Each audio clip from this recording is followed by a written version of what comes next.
Time on Sports 56 with Wolo and Stats. The first hour of Sports Time is brought to you by Lexus of Memphis. Here are your hosts, the voice of the Tigers, Dave Woloshin and Brett Stats Norsworthy.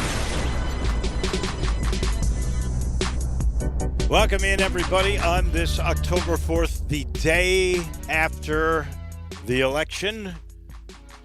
And there is still no announcement as to who won for the office of President of the United States of America. A little while ago, maybe about an hour, Wisconsin was officially awarded the vote to Joe Biden. And so Joe Biden now has 248 Electoral College votes. The president, Donald Trump, with 214. And so at this moment, Joe Biden is 22 votes shy of becoming the next president. Now, we are still watching three states, Georgia, Michigan, and Pennsylvania. According to a tweet I just saw that actually Gabe Kuhn showed me, and I believe it to be a legitimate tweet from the president, Donald Trump, saying he is suing to stop the counts in both Pennsylvania and Michigan. Can you do that? I kind of think that kind of goes against the whole democracy thing. And I don't know. Every vote counts and every vote should be counted. I don't know what the grounds for the stoppage would be. And I truly do not want to make this a political debate show today, because this is all going to work out, and that's the beauty of America. We may not know, and I just had a little casual conversation with John Harden and Gabe Kuhn saying, do you think we will have, when I walk into the studio tomorrow, the answer? Will there be a president? And there will not. I don't think that there will be either. I think this will be delayed until all of the counting is in.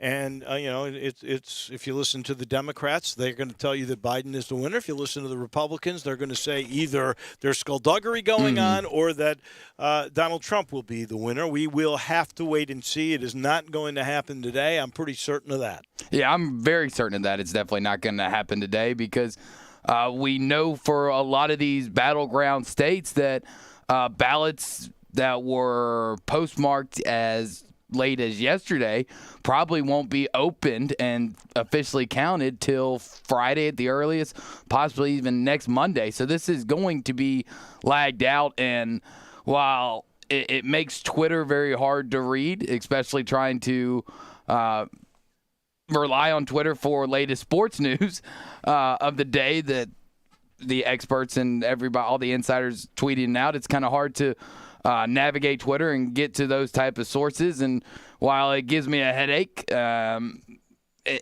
not going to, and I don't think anybody should really celebrate or get down in defeat until every vote is counted, because that's why we vote. We vote for our vote to count and our voice to be heard.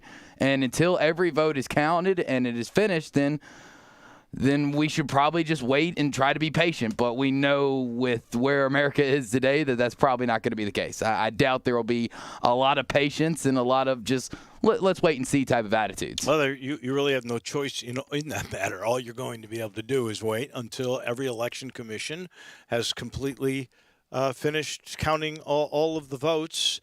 And there will be some positioning, I should say, on both sides of the aisle. But all you can, as you say, all you can do is be patient. It will sort itself out.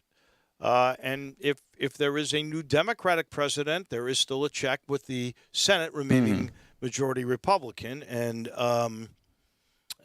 hopefully that doesn't mean stagnation. Usually that is an honest check and balance, so we shall see.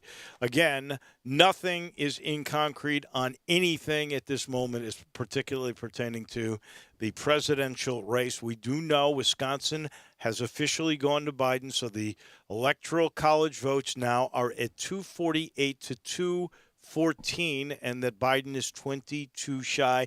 We may get, and if we do, another state given to either Biden or Trump. We will announce the results of that if it occurs while we are on the air. In the meantime, there is, as always, sports news that is going on. We did get another piece of the University of Memphis basketball schedule puzzle today. Ole Miss will be on the docket. Can't say I'm shocked by it. No. That's I believe when we talked about it last week that was going to be one that we kind of were pretty sure about was going to still remain on the non-conference schedule. Well, we thought, we know you have the 3 in Sioux Falls, South Dakota. Mm-hmm. You only get 7 non-conference because you're going to have 20, 10, 10, home and home in the American. So you're going to have the 3 in Sioux Falls, which we know will be Ohio State to begin with. Then we know it is either going to be West Virginia or Texas A&M. So that's 2 good teams. I'll take either or. And then you've got what could be a myriad of teams between these 4: Dayton, Creighton. I want to say there was an addition to a local team. It's either North Dakota or South Dakota, whatever the Jackrabbits are. That's South Dakota. South Dakota. So the South Dakota, well, it makes sense. Sioux Falls, South Dakota. So South Dakota, South Dakota, Creighton, Dayton, and I'm trying to remember who the 4th team is. It's a good one. Wichita State. Wichita exactly, State. yeah. Oh, speaking of Wichita State, we'll get back to Ole Miss in a minute. There was an ad taken out in the Wichita newspaper today. It is a group of supporters who paid for an ad and with their signatures that are in total support of Greg Marshall. And it's interesting because Mike DeCourcy, who will be with us today at 5 o'clock, Mike DeCourcy has written a story a little bit about what is going on with Greg Marshall. So the interesting aspect to the ad that was taken out in regards to the support, one of the signatures that was not on that ad was Charles Koch, who the building is named after, one of the Koch brothers. That's a pretty big signature you need. That's a very, very big signature. Xavier McDaniel, who played for Greg Marshall, his signature is on there. But this is a push. Maybe they see bad things coming. I don't know. But this was a push today. They put out money to say, he's our guy, 14 years of excellence. That's what's important. If winning is all that matters, and it definitely should be a big factor, then, yeah, it's definitely 14 years of excellence. But with some of the reports coming out and just – I'm not sure if you can make it through this with Greg Marshall as your head coach, especially if more guys come out that were former players and basically reiterate the exact same things of stuff that Greg Marshall has said over the years. I kind of feel like it's just borrowing time. What was at this point? 32 current or former players? I believe, yeah, it was over 30. That it talked about some and you would think 30 would be enough, but we've also seen other programs throughout the country go through these type of allegations, go through these type of reports from former and current players, and there isn't a change. I mean, what was it, a year, maybe even 2?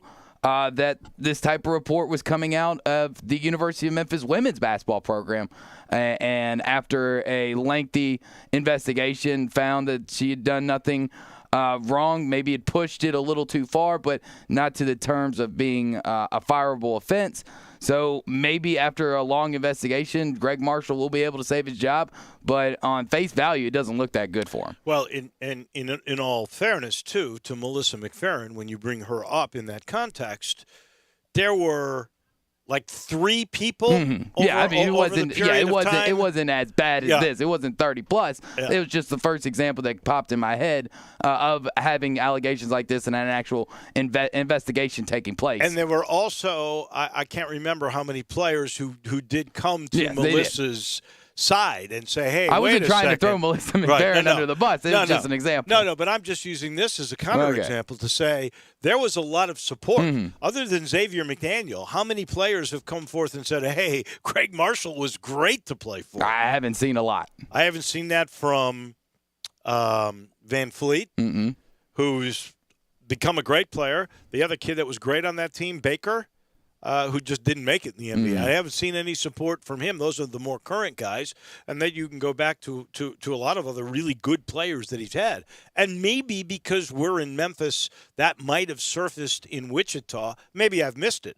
But you would think we would hear more, and that is a good question that we will have for Mike DeCourcy. So we look forward to that. I was trying to remember how many guys from the Shockers had left the program, because I want to say there were 4 or 5 major players last year that had literally left. And enough left that people were worried they wouldn't be able to fill a team. No. And I'm looking at their roster right now, and Tariq Gilbert, he's been around. He was a good player. He's from the Atlanta area. I think he was one of those that had come in. Isaiah Poor Bear Chandler, I'm surprised he had stuck around because I thought he had talked about leaving the program. Tariq Gilbert was the kid who played for UConn, wasn't he? I'm almost certain he was. I'm not 100% sure. Yeah. I'm 100% as it hits me. Udezi was there. He's a big kid. You did call a UConn game last year, so I would believe you more than me. I'm looking when I look at this thing. I can't recognize very many names. Gilbert, I know, is a kid that transferred from UConn. He'll play right away. Poor Bear Chandler is a kid that was like the 8th or 9th guy. Dexter, their big star is Dexter Dennis. He's still on the roster, but that's a pretty depleted roster. That is for sure. Now back to Memphis and Ole Miss. So that game will be on December the 5th. And that is also the day. See, this is what kills me. I just wish they would say, you know what? We got a big football game, and maybe it won't be so big by then, but I'm hoping it will. It could be a stepping stone to still get into a championship game. Could be. But on December the 5th, Memphis plays Houston. I don't think we've seen a time on that game, have we? No, I think it is still to be announced. But if we're going to follow the trend that the Tigers have had, and we'll continue to have it be 11 o'clock, and I like 11 o'clock games at home. Well, if it is 11, that is fine. If they play Saturday evening, then fans can watch both games. I would just say, and but since they moved a football game to Saturday, that was championship day originally, and that thing has been moved. But since they have, you would think you could say to Ole Miss, you know what? Maybe we can get a better TV thing, a slot here. Maybe. How about playing that December 6th, Sunday night? Have it all to yourself. Maybe, ESPN 1 would be with you on that.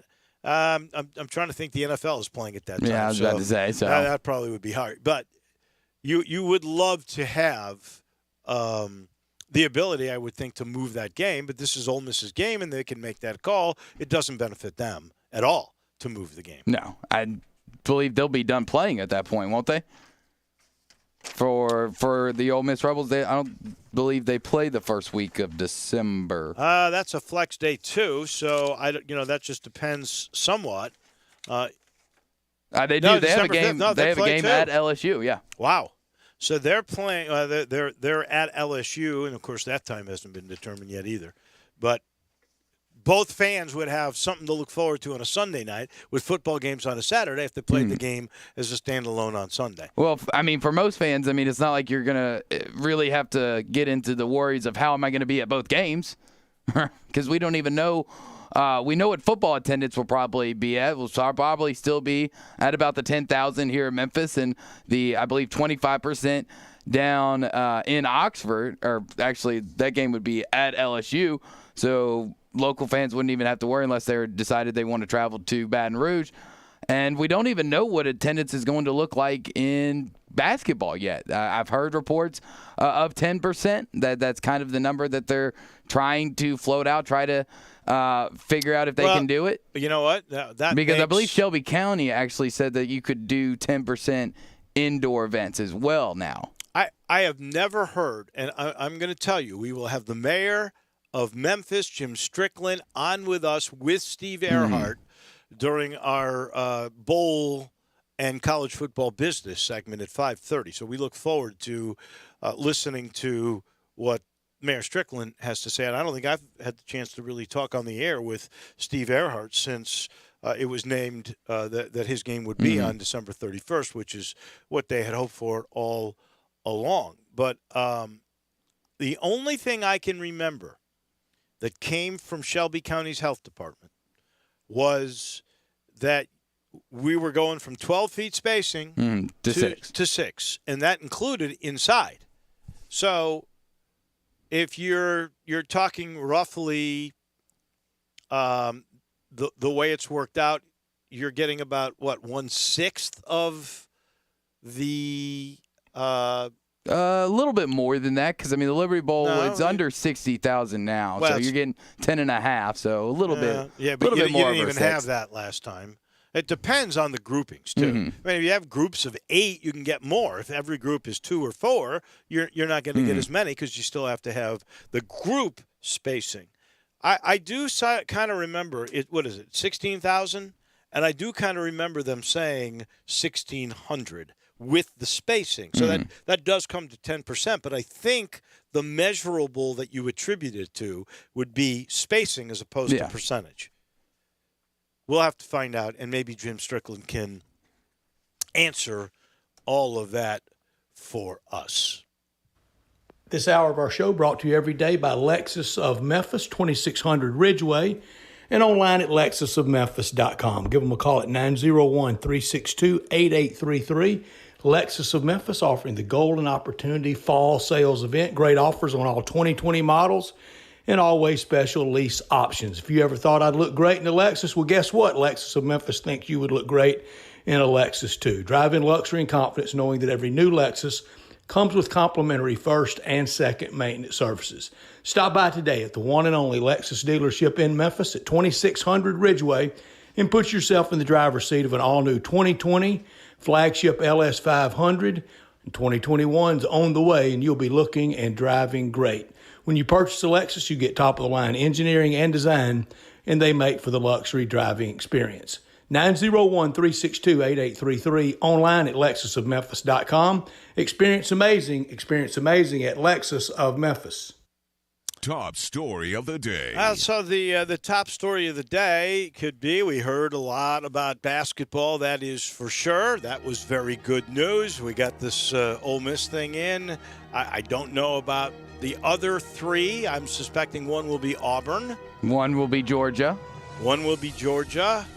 So that leaves one. Need a home game there. So that's I believe Auburn's so on the road 3, as well, 5, isn't it? 2 at home. They said 2 at home. I remember Laird Veaching saying that.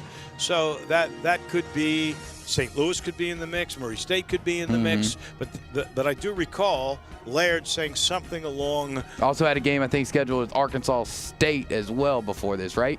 In basketball. Yeah, but there was Central Arkansas was in there. There were a bunch, and you're only going to get. He said 2, so you're going to have to eliminate some, and we're just guessing. I have no idea. Flat out guess. But again, it's nice that this piece came out because there is a sense that by the end of the week or certainly by early next week, we would get a schedule because logistics don't just happen.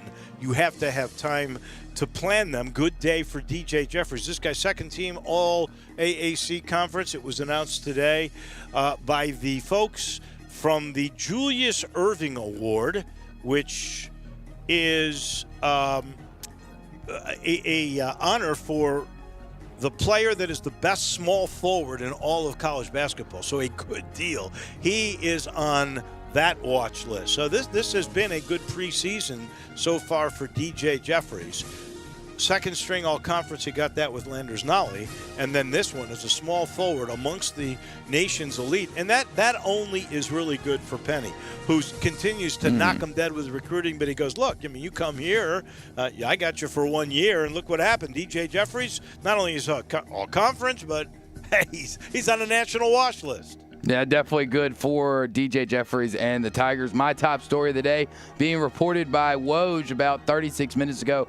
The NBA Players Association is holding team calls today, sharing with players details of a proposed agreement with the NBA that includes a December 1st start to camp, 3 preseason games, and discussions on a salary escrow for players in the range of 18% for the next 2 years. So Christmas is looking pretty good right now. Wow. Starting, no, say that again. The camp would start on December the 1st. 3 preseason games, and a discussion of a salary escrow for players in the range of 18% for the next 2 years. So when you say that, explain that terminology to me, the 18% escrow. Is that a raise, a ceiling on raises, or? Well, I'm not a financial expert. Okay. I don't know. All right. So I just have the tweet. There isn't really a story about it explaining anything, but it is from Woj about 30 minutes ago. Well, Keith Smith from Yahoo Sports is going to join us. He will know. We had initially set him up to talk a little bit about the draft, which comes up in a couple of weeks, but we will ask him about this new deal. Not top story of the day. Well, those are the numbers again. This has been a tough day around the state and in Shelby County. Fair. 124 new cases, but 6 new deaths. About 1,300, almost 1,400 tests. 1,371 to be exact. 9% positivity, but Tennessee had almost 3,500 new cases, 24 new deaths. There are now 25,000 active cases here, so we're talking over 250,000 by a bunch now. 266,000 and almost 3,000 who have passed away. In Mississippi, they've stayed a little bit steadier, 122,000, 3,400 deaths. Arkansas now at 114,500. There are 2,000 who have passed away. In the United States, we're at 9.75 million, almost 240,000 who have passed away. And then in the world, 48.3 million, 1.25 who have passed away, 12.75 million still active cases, still at 179 vaccines, but there are 4 now in final stages. So I wish I had some better news on that front today, because the COVID story is not so good. In fact, the story, I guess, that is the biggest about COVID is the San Francisco 49ers. And I'll let you give that portion. Thank you, because that is my not top story of the day. More COVID-19 problems for the NFL as the San Francisco 49ers had to close their facility today, a day before they were scheduled to play the Green Bay Packers on Thursday Night Football. The Niners confirmed that wide receiver Kendrick Bourne has tested positive. So he is immediately put into what they call isolation, but it is – I want to say it was termed intensive protocol.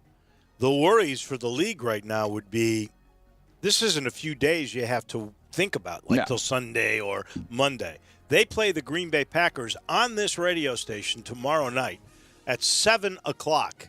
Will there be a game? You can shift around like they did, remember, a couple of weeks ago where they shifted one of the games and made it the Sunday night game. Put another one below because they were worried they'd lose that game. And they didn't want to lose a Sunday night window where their best numbers are, and that's their biggest partner, right? Okay. You can't take a team that was going to play Sunday and move them to Thursday the day before a game. Can't. So you're talking about possibly losing a Thursday game, a time frame with the NFL Network and all of that, if indeed the Niners have to shut things down. And this is, a receiver that had to be around a whole bunch of guys, right? So, yeah, he definitely did. And now we're actually having more reports of COVID cases in the NFL. This from ESPN.com. Detroit Lions quarterback Matthew Stafford missed today's practice and was placed on COVID-19 reserve list by the club. This means either Stafford tested positive for COVID-19 or was in close contact with somebody who tested positive. Oh, we know one thing for sure. That's tough luck for the Lions. This is not going to be like Wisconsin, where they lost 3 quarterbacks and they canceled the game because they don't have enough guys to go around. You can sign anybody in the pros. You can't do that in college. No, you can't. You can in the pros, and just look at the Dallas Cowboys, who are going to go with Garrett Gilbert or Cooper Rush this week. That is not exactly your top scholarship player. So you're telling me I shouldn't pick them up on my fantasy team? You can if you want to lose. That is what I would tell you. And that is your top and your not top stories of the day. We are back in just a minute. We will go to Tampa. Our friend T.J. Reeves is standing by. He's got to be excited. His Bucks and the Saints, the primetime Sunday night game. We'll talk about that and a whole lot more as you listen to Sports Time on Sports 56. Memphis Tiger fans, catch the Blue and Gray Show with John Stacy and Drew Barrett, Sunday nights from 5 till 7, right here on Sports 56, 98.5, and 96.1. Mount Moriah Auto Sales. What sets them apart? Great selection, quality, high-end to low-end cars, and low mileage. Mount Moriah Auto Sales is under new management. Ask for Emmett or Steven. Check out their great selection of cars or trucks. Choose from Dodges, Jeeps, Fords, GMCs, Infinitis, Porsches, Range Rovers, Lexus, Mercedes, BMWs, even Bentleys. Mount Moriah Auto Sales also has a great service department with 12 bays for everything from oil changes to alignment to new tires. Go to MountMoriahAutoSales.com. Pick out your like new car or truck today. Mount Moriah Auto Sales, right on the corner and right on the price. Hi, this is Troy Fiveash, owner of Fiveash Roof Services. You've heard me talk about how we offer the best products, the best warranties, and the best services for years. Now let's talk about pricing. Pricing should never be the only reason you hire a contractor, but in today's world, pricing is always a consideration. So we suggest you get 2 or 3 estimates for your roof replacement from a reputable, licensed, and insured company, and then give us a call. If we can't beat your best price for a comparable roof system by more than $100, we'll give you $100. It's that simple. We are so sure we can offer you the best price, beating all other qualified companies. We will hand you $100 if we can't, and thank you for the opportunity. So give us a call. What's the worst thing that's going to happen? Make $100? Fiveash Roof Services, a proud supporter of Tiger Athletics and the official roofer of the Tigers home team. Fiveash Roof Services, fair, honest, and ethical. 367-0050 or memphisroofer.com. Fiveash Roofing, it's what we do. We're here for you. DQuil Pure Z's all-night bilayer tablets help you fall asleep naturally and regulate your sleep cycle so that you can take on your tomorrow. Designed with extended-release melatonin, which slowly releases up to 6 hours to help you fall asleep and stay asleep longer through the night. ZQuil Pure Z's botanical blend is made with lavender, chamomile, valerian root, and lemon balm botanicals, which have been used for centuries. ZQuil Pure Z's all night. Simple tablets with simple ingredients that are 100% drug-free and non-habit forming. In today's world, a lot is going on, but one thing is always true. You need to take care of yourself. The skin clinics can help. Age, diet, genetics, and current events can conspire to make you look and feel much older than you are. It doesn't have to be that way. Call the skin clinics and let their expertly trained nurses, estheticians, and staff choose the treatment that best suits you and your pocket. There's so much you can do. Consider skin resurfacing and rejuvenation, lash extensions and specialty brows, injectables, medical grade chemical peels, laser hair reduction, waxing, facials, makeup applications, and even services just for men. The Skin Clinics has it all in a caring, safe environment, always observing current social distancing guidelines. Go to theskinclinic.com to find out more and call today for your appointment at 901-345-SKIN. That's 901-345-SKIN. Taking care of yourself is good for you and your loved ones. Come to the Skin Clinics, 1300 Wolf Park Drive in Germantown. Napa know-how. At Napa, you can get 20% off 3 or more items with a $4.99 Napa tool bag. Yep, 20% off power tools, 20% off wipers, 20% off oil, and more. It's a whole bag of tricks. Well, actually, it's one trick over and over again, but it's a good one, saving you 20% on 3 or more items. Quality parts, helpful people. That's Napa know-how. Napa know-how. At participating locations, exclusions apply. May not be combined with other offers. Offer ends 11/30/20. Now, back to Sports Time on Sports 56 with Wolo and Stats. This hour of Sports Time is brought to you by Lexus of Memphis. Here once again are Dave Woloshin and Brett Norsworthy. What I'm saying is, this is the anthem. Throw all your hands up. Y'all got to feel me singing. Welcome into the Family Leisure Studios, and I got to tell you, you can spend the holidays at home this year with a little help from our friends at Family Leisure. Family Leisure has so many spas in stock and hundreds more on order.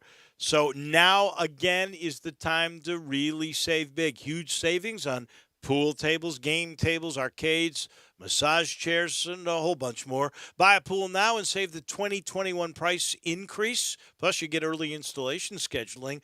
The holidays at home sale beginning right now at Family Leisure, Witten Road and I-40, where family and fun come together for the holidays. We go down to Tampa. We don't have a president yet, but we did learn this, and I'm not sure they have these in Tampa, but I got to find out because I've never had this. We learned today Torchy's Tacos are coming to Memphis. Now, this is an Austin, Texas-based restaurant, but they're in 7 states. I think they're in Florida. Have you ever had, TJ, Torchy's Tacos? Cannot say that I am familiar with Torchy Tacos. Okay. Can't say that I've had those. I have had Roscoe's Tacos, or Rocco's Tacos is a taco place that they have here. And there's some other great ones around the place. But tell me more. What's up with Torchy? Has Torchy's been on the Food Channel or one of those? Or what's up? I don't know, but the newspaper made a big deal about it today. So I figured, it's in 7 states and it's just coming here. So I thought maybe you would know. Anybody knows about Torchy's Tacos? Because I'm always willing to. Well, are they good and cheap tacos, or is this one of those places that wants to charge $13 bucks a taco? Yeah, but that is really a very good question. I'm probably going to err on the side that these are expensive because the place looks fantastic from the I'll just go to Las D. I'm fine. That Las D is a great deal. Oh, it's the best. Question. Anybody burrito for knows, $6. Anybody knows, let us know on the First Bank text line at 67129. In the meantime, you've got to explain this to me before we get to the Saints and the Bucs, and I know you're excited about that, and you should be. The 2 greatest passing for touchdown quarterbacks in the NFL that keep switching spots are going at it against one another this week, and you'll be in prime position to watch in Tampa. But I got to ask you a little bit about the Bulls, who will be playing your alma mater, the U of M, and, of course, you used to call games for the USF Bulls. They are not a very good football team with a very new coach in Jeff Scott. First year, 1-5, haven't won a game in the conference. But they play this is the craziest thing. They have thrown passes to 16 different receivers this year. They have handed the football off to 15 different running backs. They have played at least 3 quarterbacks, maybe 4. They got 4 place kickers, 3 punters. What are they doing? Why are they playing so many people? I think the best way to sum it up is it sounds like on-the-job training. It sounds like a first-year coaching staff that didn't have an off season and an opportunity to look at these guys in spring football or very much opportunity in the fall to figure out who's any good. And you're being very kind when saying not very good. Unfortunately for the University of South Florida, Mrs. Reeves' alma mater, many other friends of mine and acquaintances' alma mater, they're awful right now. And they would be the first ones to tell you that on either side of the ball, they don't have very much going on. So this should be an easy Saturday for Memphis, especially at home, because as you mentioned, Jeff Scott has not been able to settle on who the quarterback is.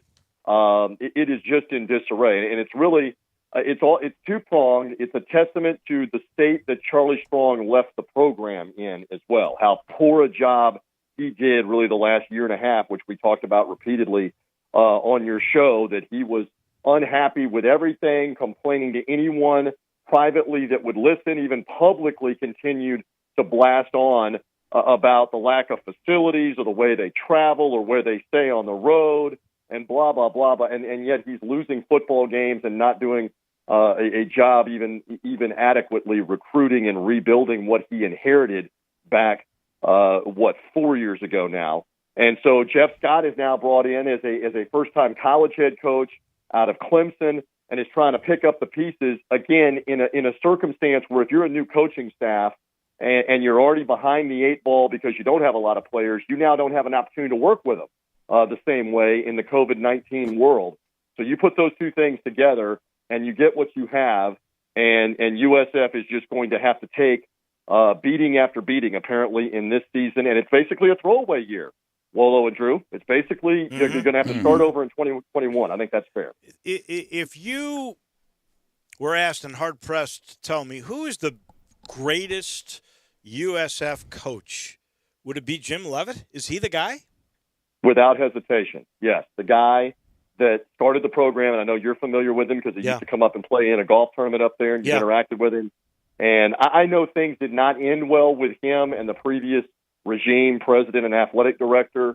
I know I will be the first one to tell you, as a parent, of which you are one as well, Wolo, and for anybody that is a parent, especially a parent that has athletes, you're very concerned when you hear allegations about player abuse and physical abuse on a player. That being said, Jim Leavitt has done phenomenal things coaching in a lot of different places, has done tremendous things in the Tampa Bay community away from football and away from the program. Still has an off-season home here, by the way, as well. And so he was the architect. Now, 24 years ago, 1996, he showed up as the coach without players, had to get players, had no games, and in a matter of about 2 seasons, took them from scratch to a Division I caliber program.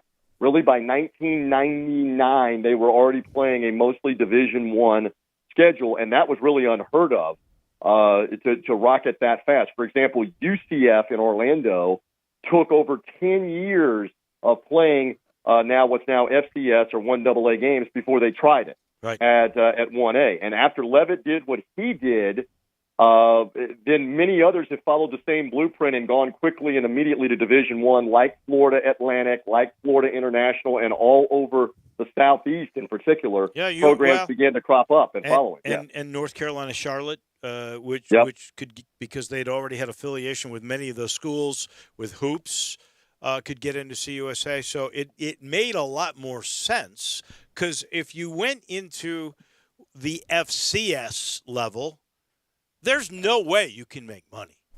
If you're trying to build student embodiment, student enrollment, if you're trying to get more male students as part of your makeup, that's one thing to attract that way, and also you're bringing in 85 to 100 more guys.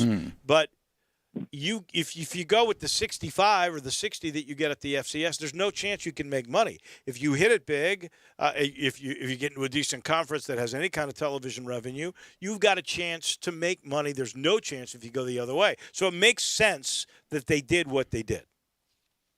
Well, and he very famously did games early on with programs like Oklahoma and Alabama and others, where the school was able to make money off of those games. In a couple of cases, they were making like $800,000 or $1 million payday to help offset costs. And at that time, it was Conference USA, which Memphis was in, that eventually admitted USF into the conference. But it was not lucrative by any means. You know that, Wolo. No. To come in, there's not a television deal. And Drew, you may have been playing around that time or shortly thereafter. I mean, it's not like there was millions of dollars flowing to any school off a deal. So you did have to scramble it. USF really built from the ground up quickly into a powerhouse. I can't believe I am this old. It is just before the 12-year-old twins were born in 2007 when he had the phenomenal start to the season and upset Auburn at Auburn in overtime. And that was just after they had left and gone to the Big East. They had gone to the Big East, I think, like the year before, in 06, 05 or 06. 07, upset Auburn at Auburn in overtime, upset Rich Rodriguez in West Virginia, as well as like a 7 or 8 point underdog, beat them. I was at that game at Raymond James Stadium, and suddenly got ranked number 2 in the country. And were number 2 in the country in that crazy 07 season for about 3 weeks before they finally lost. So they've had some success. And obviously, Willie Taggart, after Jim Leavitt left, got them to a 10-win level, a bowl level. Charlie Strong had them as a 10-win team his first year. The lone loss at the end of the season was when they were both undefeated and lost to UCF in that epic Black Friday game when UCF ended up having the unbeaten season in 2017. That game finished like 49-42. Incredible finish to that game. But that seems like now that season was on Pluto, guys, with how bad they have been now, particularly last season and this season. The other thing is there is so much talent around this Tampa Bay area, high school talent and players by the dozens that can come play for you and help contribute. That's where Jeff Scott's got to rebuild, and he can rebuild fairly quickly just out of the greater Tampa Bay area where all the players are. Well, if you look and see his roster, he's got a lot of players from what they call the B Hey, there is some breaking news right now. We are getting from the commercial appeal. Joe Biden has won Michigan, according to multiple reports. He's now projected to have 264 of the 270 electoral votes needed to win the presidency. So, Joe Biden wins Michigan. He's at 264, 6 shy of the needed amount to become the new president of the United States. And let me say something just to add to this in a comedic way, even though it is serious business. Living in this state and having gone through what we did in 2020, where it went on for 5 weeks with the hanging chads and the ballots and the national ridicule, the worldwide ridicule, the fact that we are sitting here at 3:41 Memphis time right now, and we still don't know who won this election, not because of some crazy factors, but simply because the individual states didn't do enough to have enough people to count the vote in a timely fashion. I mean, what Pennsylvania is doing to stretch this out as a self-fulfilling prophecy, we're going to take as long as we need to take. We'll take 5 days to do this. Oh, we have 5 days under the law. We'll go ahead and take 5 days is crazy. My line is this. If Elon Musk, the billionaire investor, can invest in that SpaceX rocket here from Florida and spend $700 billion and send those astronauts up to the space station and work it all out and get those guys docked on the International Space Station and literally have them detach and come back to Earth and land within a mile of where they were planning to land in the Gulf of Mexico by the Panhandle, if all of that can be planned and paid for, how can we not have enough volunteers to count Scantron ballots through a machine so we know who won the presidency, guys? Point well taken. Wish it was. We should have been ready because we knew there was going to be all these mail-in ballots that were coming, and that is crazy. And apparently that is what swung the count in Michigan, finally getting all the tallies from the Detroit area that needed to come, and that has been predominantly a Democratic stronghold. So now we know, according to the latest reports, Michigan and about an hour and a half prior to that, Wisconsin have gone to Joe Biden. Now he has 264 electoral college votes. He is 6 shy of becoming the new president of the United States. If I am correct, that by that win, that means there cannot be a 269 tie. I think because that is Trump had to win Michigan for the possibility of, if it existed, of the 269 tie in the electoral math. And I've watched so much of that earlier today. I'm bleary-eyed on the math.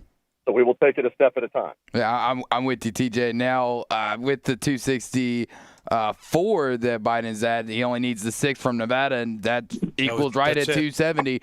But like you're saying, it on paper, it seems, in theory, it seems like we should be able to tally votes. And on Monday night, the Bucs, on paper, seemed like it should have been pretty easy to beat the Giants. They got the win, but why so close, TJ?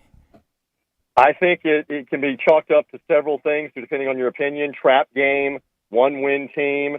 You just beat the Raiders in Vegas. You're looking ahead to the Saints on Sunday Night Football. Everybody's telling you how great you are. And New York obviously came to play in that setting there at home. So you look at all of those things in the same pot and say, this is how that can happen. Yet, in the end, the Bucs made enough plays. Got the touchdown in the fourth quarter, the third and the fourth quarter of the game. And then they were able to hold on as the Giants got the touchdown and then stopped them on the 2. And there's been so much talk about the job that they did on the 2-point play and the officials and throwing the flag and then picking the flag up. One thing I come back to is that if you're a good team, you're going to get breaks, you're going to get calls. And the Bucs have been on the wrong end of that so many times that you really long for the days when you are the favored team, and they got the call as the favored team. And by the way, Uncle Wolo, I am now pickup guy, and the twins are walking into the car as we speak and closing the door as I'm picking them up from middle school. Girls, I'm on the radio in Memphis Live. They want to know whether or not the referees got that call right in the Giants-Buccaneers game when they picked the flag up. We're in favor of the Bucs getting that call right, correct? I am certain. Yes. They're nodding. They don't realize this is an audio medium, and nodding doesn't get it done because it's not video in this case. But they're nodding that yes. So they're walking home from school and not really caring that I'm still on the radio with you. But yeah, so they maybe took him a little lightly, and but at the same time, Tom Brady showed why he's a Hall of Famer too. Once again, in the clutch with all the big throws that he's made. And I know you love these stats. I know in honor of Brett not being there, last 6 Buccaneer games, Tom Brady, 17 touchdowns, 1 interception. 17 touchdowns, 1 interception. Buccaneers 5-1. That is pretty amazing. So that 1 interception, who did that come against? That was against the Chargers, and it was a pick-6. Yeah, that's what I thought. All right. But that's the only one, and it's a far cry different from what we had dealt with. True. I have to ask you how much fun it must be to work with Bruce Arians, who was, never, ever have I heard a just a obligatory or trite or cliche response from him to a question. He was asked about Daniel Jones, and he basically says, well, he's a young kid. He tries to make too many plays. I just love the refreshing part of that because he didn't have to say that. And he's not necessarily killing the kid, but he's not protecting the kid either. It's got to be fun to work with him. Yes, there is no doubt that he has been fantastic with me to deal with, and I can't say enough about refreshing honesty and the fact that he gets what I do and the questions. And luckily right now for a lot of the post-game shows, it has been a lot of positives and a lot of good questions to ask. But he was great a year ago, even in tough losses and tough defeats. And he worked a year in television as well as he worked for CBS last season in the booth. And he gets the media part of this and understands. So he's a lot of fun. And look, he's been very open. I don't know, obviously you guys were probably going to ask me. I'll go ahead and preemptively tell you. Antonio Brown is active on the roster. He practiced today. We're anticipating, and Bruce Arians said this, he's going to play if all things are equal and he's healthy, which is a concern. Don't pull a hamstring, don't pull a groin muscle. He hasn't been with a team for the last 8 weeks. That he's expected to play probably 15, 20 plays or more on Sunday night. But Arians has been very open here on, hey, we're giving him the second chance. There is no leash. Forget about short leash. He said there's no leash. If he makes a mistake, he's done. This is the 3rd chance or maybe even the 4th chance for him to hang with a team. So he's been very open and honest with that. They want it to work, but only Antonio Brown is going to be able to determine whether it can work, and that's going to get a lot of attention in and around this Sunday night game for sure. You worry about him in the locker room, and that is it. But, the guy that really likes him is the quarterback who's, about as good a leader as there has been. You want to know how much he likes him? Yeah. And you want a little intel here on Wolo and Stats with Drew filling in? Yes. All right. So here's the intel. Yeah. Brady is in Derek Jeter's home, renting Derek Jeter's Tampa home that is right by downtown, right off of downtown on Davis Island, right by where you stay a lot of the time with the Tigers downtown. Guess who's been staying with Tom Brady for about the last 3 weeks? Is Antonio Brown. I know. All right. Here's the last question. So can you imagine the pressure going through Antonio Brown's own head here? And the understanding of what's at stake when you're in the house every day with Tom, Giselle, and the kids. And I don't know in that massive, it looks more like a hotel than a home. I've seen it. But the pressure's got to be immense subconsciously. I've got to do this the right way. Last thing, seriously. What is it that you think those two relate so well together with? And Giselle's okay with this? Apparently. This went on in Boston as well. This went on in Boston for a couple of weeks last year for the one game that he played, and Brady genuinely has wanted to get him help and did apparently get him some psychological help earlier this offseason in South Florida. He's kind of made Antonio Brown kind of like a protege here of let's rehabilitate him, and he knows what a skilled football player he is. So this is a very interesting story, and it's up to Antonio Brown not to blow it. It is not unlike, and I believe we talked about this on your show, it's not unlike Jordan and Pippen with Dennis Rodman off that Bulls Last Dance documentary that we saw. They had to sit on Dennis Rodman. It was up to them. It wasn't Phil Jackson and Jerry Krause. It was Jordan and Pippen with the Chicago Bulls in the 90s that were going to make sure that Dennis Rodman was in line or else he won't be here. And it's the same thing with Antonio Brown, and this will be a wild game with the Saints Sunday night, a rematch off the Week 1 game when everybody, I'm not saying Uncle Wolo or Drew, but everybody else, it seemed like, was saying, oh, Brady's washed up. Oh, look what happened in Game 1. Buccaneers have won 6 of the 7 games since then. So things are much better. Let's see if they continue Sunday night, boys. Go take the Twins for ice cream on me. You can on you? Yes. He can deduct that from the Mel's hot dogs that he owes me for the Bears win over the Bucs. Just visualize, and let me assure you, we already got back to the house, and they could not quietly get out of the car quick enough, rolling their eyes to get inside while I finish this. Now I get to go help with math homework that I barely understand. I may be calling both of you back off the air with that while we figure out who the president. Oh, well, we figure out who the president is, and I absolutely just kind of. I was about to tell TJ I wasn't good with that old math, and now they have the new math, so don't call me. Trouble. Don't call him. We've got to take a timeout. I can tell you that, or the Flynn's, Dr. Flynn will be calling me. This is Sports Time on Sports 56. You have opinions? I think they got a lot of athletic ability. We want to hear them. Oh, absolutely. I agree with you. Call us on the First Bank phone line at 360-8255 or text us on the First Bank text line at 67129. Napa know-how. At Napa, you can get 20% off 3 or more items with the $4.99 Napa tool bag. Yep, 20% off power tools, 20% off wipers, 20% off oil, and more. It's a whole bag of tricks. Well, actually, it's one trick over and over again, but it's a good one, saving you 20% on 3 or more items. Quality parts, helpful people. That's Napa know-how. Napa know-how. At participating locations, exclusions apply. May not be combined with other offers. Offer ends 11/30/20. You know what sounds good? Fresh sandwiches and salads, homemade soups and desserts. And you know where to find all this delicious food? Paradise Cafe at Poplar and Ridgeway in the Regalia Shopping Center. The name says it all. Paradise Cafe makes their food fresh. Salads, sandwiches, cookies, and brownies. Hand-selected fruit, pimento cheese, even 4 kinds of chicken salad. The homemade soups change daily. They're said to be the best in the city. Try the signature turkey burger on ciabatta or shrimp salad on a croissant. Then top it off with a low-fat shake. Paradise Cafe has 11 kinds. Paradise Cafe, open Monday through Saturday, 10:30 to 2:30.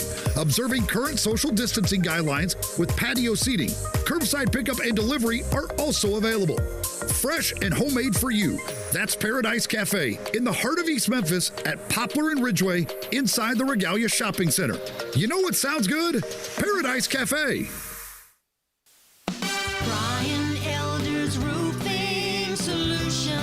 Chris Price here for Brian Elder Roofing. The storms we've had over the past several months have been devastating to our communities. The rainy season is ahead.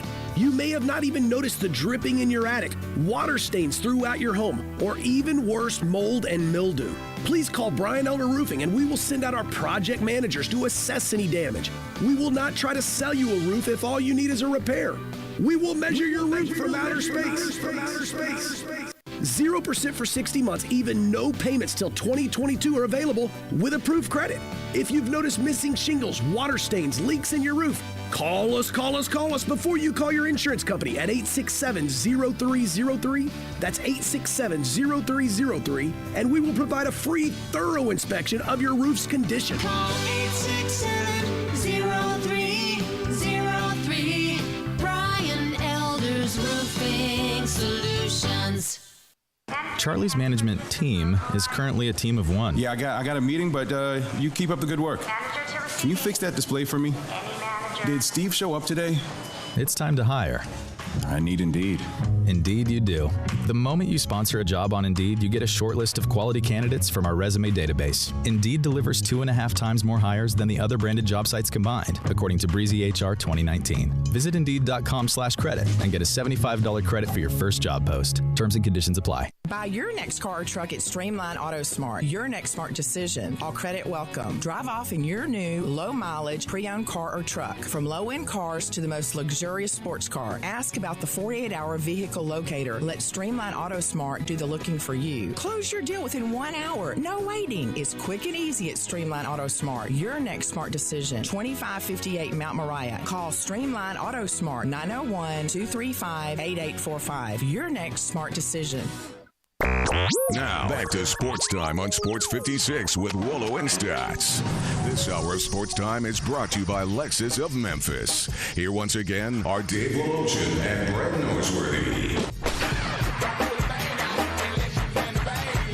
Well, we asked about Torchy's Tacos, which is coming to Memphis, started in Austin. This will be either the 7th or the 8th different state that Torchy's Tacos will be in. And Rob Fisher, the great Fish, has come up and answered the bell for us. Now we know about Torchy's Tacos a little bit. It is one of Grizz head coaches Taylor Jenkins' favorite places. He took the broadcast team out to dinner in Oak City last year. It was great. Margarita's outstanding. Their dessert is one of the best I've ever had. He even sends a picture. Oh, did he send you the fried chocolate chip cookie dough thing? Oh, man, that thing looks amazing. He also says the great portions, which is always a big thing for me. Like I don't mind paying a little extra for good food, but when I look down at my plate, I want to say it's $27. I want to make sure that's $27 worth of food. Well, I have no idea what this dessert is that he sent it, but it's like, how can you go wrong with chocolate chip cookie dough that gets fried, then dusted in powdered sugar, and you put a bunch of maraschino cherries on top? I don't think you can go wrong. You can't go wrong. No. And by the way, I don't know what that cost, but if you finish that and you had tacos and probably chips and dip, you're going to be full. Oh, yeah. Even me are going to be full. Thank you, Fish, for filling us in. Now I can't wait for the Torchy's Tacos to come to Memphis. That is the latest. This final portion of hour number 1 brought to you by Supercuts, and you know nothing is more important to all the folks at Supercuts. There are 15 Memphis locations. They're all owned by the Czech family. They consider their team, their employees like family, and really their customers are too. Nothing is more important than the health and safety of everybody involved with all 15 Supercut salons. They've reopened, you know that, with the Safe Salon commitment in place. That commitment was developed in partnership with top infectious disease doctors. It is to maximize safety and sanitization in all 15 of the Memphis area Supercuts. It's perfect peace of mind when you're ready for your haircut. We are all back to getting our haircuts, and let me tell you, there's no better place than Supercuts to learn more about the salon commitment or to learn about your opportunities to visit any of the 15 stores. Go to supercuts.com. Hour number 1 in the books. When we come back, we will head across town, talk a little SEC football with our friend. That's Barrett Jones from ESPN. He comes your way next.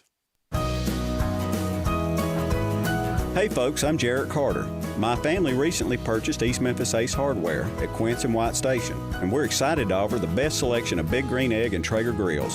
And then don't forget about our Benjamin Moore Paint Studio and the Garden Center for flowers. Save 60% with our new Duracell key fob replacement program. We have a master locksmith service as well as glass cutting and screen repair. The East Memphis Ace Hardware, located at Quince and White Station behind Three Little Pigs.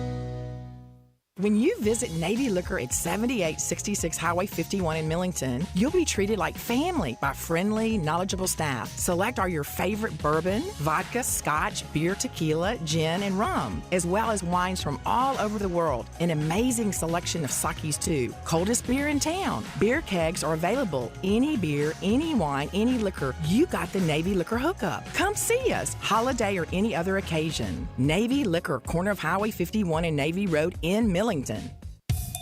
I want to do some bragging rights. Hey, I was just the other day overhearing a conversation with Big Mike, the manager of DeSoto Auto Sales. They've got people buying cars all over the country. North Carolina, South Carolina, Georgia, Alabama, Arkansas, Texas. People from all over the country buy cars at DeSoto Auto Sales in Olive Branch, Mississippi. Why?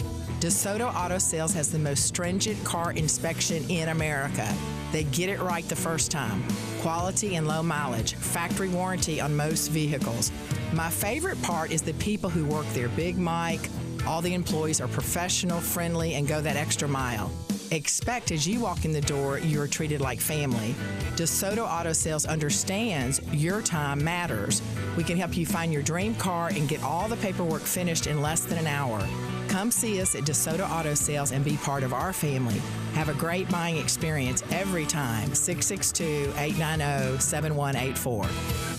Family Leisure's done it again. We're talking about the world's biggest spa sale. Up to 30% off on spas and swim spas. Choose from hundreds of different spas from multiple manufacturers. There is special financing available, and if you are in the market, special pricing now as summer starts to dwindle on chemicals and accessories. Always professional delivery available. The spas are going crazy at Family Leisure, I-40 and Whidden Road. Good news. Southland Casino is now back open. That's right. The most spacious casino floor in the Mid-South is ready to welcome you back to the action with live blackjack, roulette, craps, and all your favorite slots. The action kicks off every day at 9 a.m. and rolls all the way till 5 o'clock the next morning. So what are you waiting for? Go ahead and make the short drive to Southland. We're ready for you. Must be 21 plus. Play responsibly. For help quitting, call 800-522-4700. We are Sports 56 WHBQ Memphis, W253DF Memphis, and WIVG Tunica Memphis. Flynn Broadcasting Stations. Now, more of Sports Time on Sports 56 with Wolo and Stats. This hour of Sports Time is brought to you by Homer Skelton Hyundai. Here once again are Dave Woloshin and Brad Norsworthy.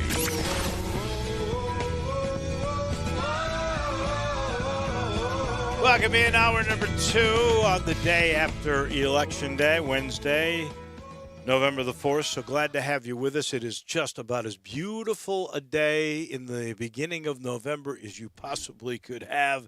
In the mid-70s, sunshine everywhere. We are getting more and more of the presidential results in the last hour and a half or two. Vice President Joe Biden has picked up both Wisconsin and Michigan. His electoral college votes now are at 248. So, well, actually, we thought he'd be at 264. Yeah, he was at 264. That is true. The last we had gotten on that was 264 when he took Michigan. And I don't know if that has been reversed because the latest I see is 248, but it was at 264, 6 shy. So we'll have to double check to see if the Michigan count is still holding. That was originally reported by the commercial appeal. Looking now, and it's according to USA Today right now, Biden is projected to win Michigan. So that would be 264. Unless they've decided they took state away from him because they announced it too quickly. I have no idea. Could be one, possibly Arizona. I don't know if they had ever officially called that one yet. Depending on what map you look at, it's blue. Some have it as light blue, too close to call, but I'm not sure. I am not sure, but originally the commercial appeal was saying that Biden had won Michigan, that he was up to 264, and then I've come back here and I see it at 248. So maybe somebody jumped the gun, AP or somebody, and they have gone back on that call. But the end result is we don't have a result, and we would not be surprised if we didn't have a result for a couple of more days. We will keep you, if anything does break, we will keep you informed on all of that. In the meantime, let's talk some college football. There are some great games coming up this weekend. There are 3 interesting ones in the SEC. There's one great national one with Clemson at Notre Dame. Actually, it's an ACC game. Who knows where our own Barrett Jones, who's doing a bunch with ESPN, where are you going to be doing a game on Saturday?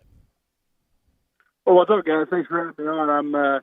I wish I could say I was calling one of those, but we are calling the South Carolina A&M game. So, you know, it's an SEC game. Maybe not quite the appeal of the other ones, but it should be fun. Well, actually, it's one of the games that I have written down because I don't know that we have given Texas A&M, and I mentioned this the other day. Some of it is because of history, but I'm not sure we give Texas A&M the proper respect. Here's a team that is 4-1. The only loss is to Alabama. Everybody loses to Alabama.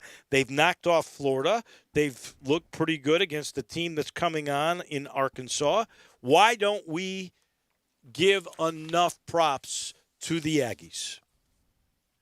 Yeah, it's a great point. I think the Aggies are starting to come around. They had lost a lot of receivers early on in the year. Had some guys opt out, some guys get injured, but they have a lot of good young talent in that area, and they have a solid defense. Kellen Mond's been playing better and better. So, yeah, I agree. And I think there's even a quiet possibility that A&M could be the second best team in the SEC. Obviously, we'll see what happens in the Georgia-Florida game and how that game looks and turns out. But I think that's not outside the realm right now. And I do think that, when A&M got blown out by Alabama just in the way that they lost, a lot of people kind of wrote them off.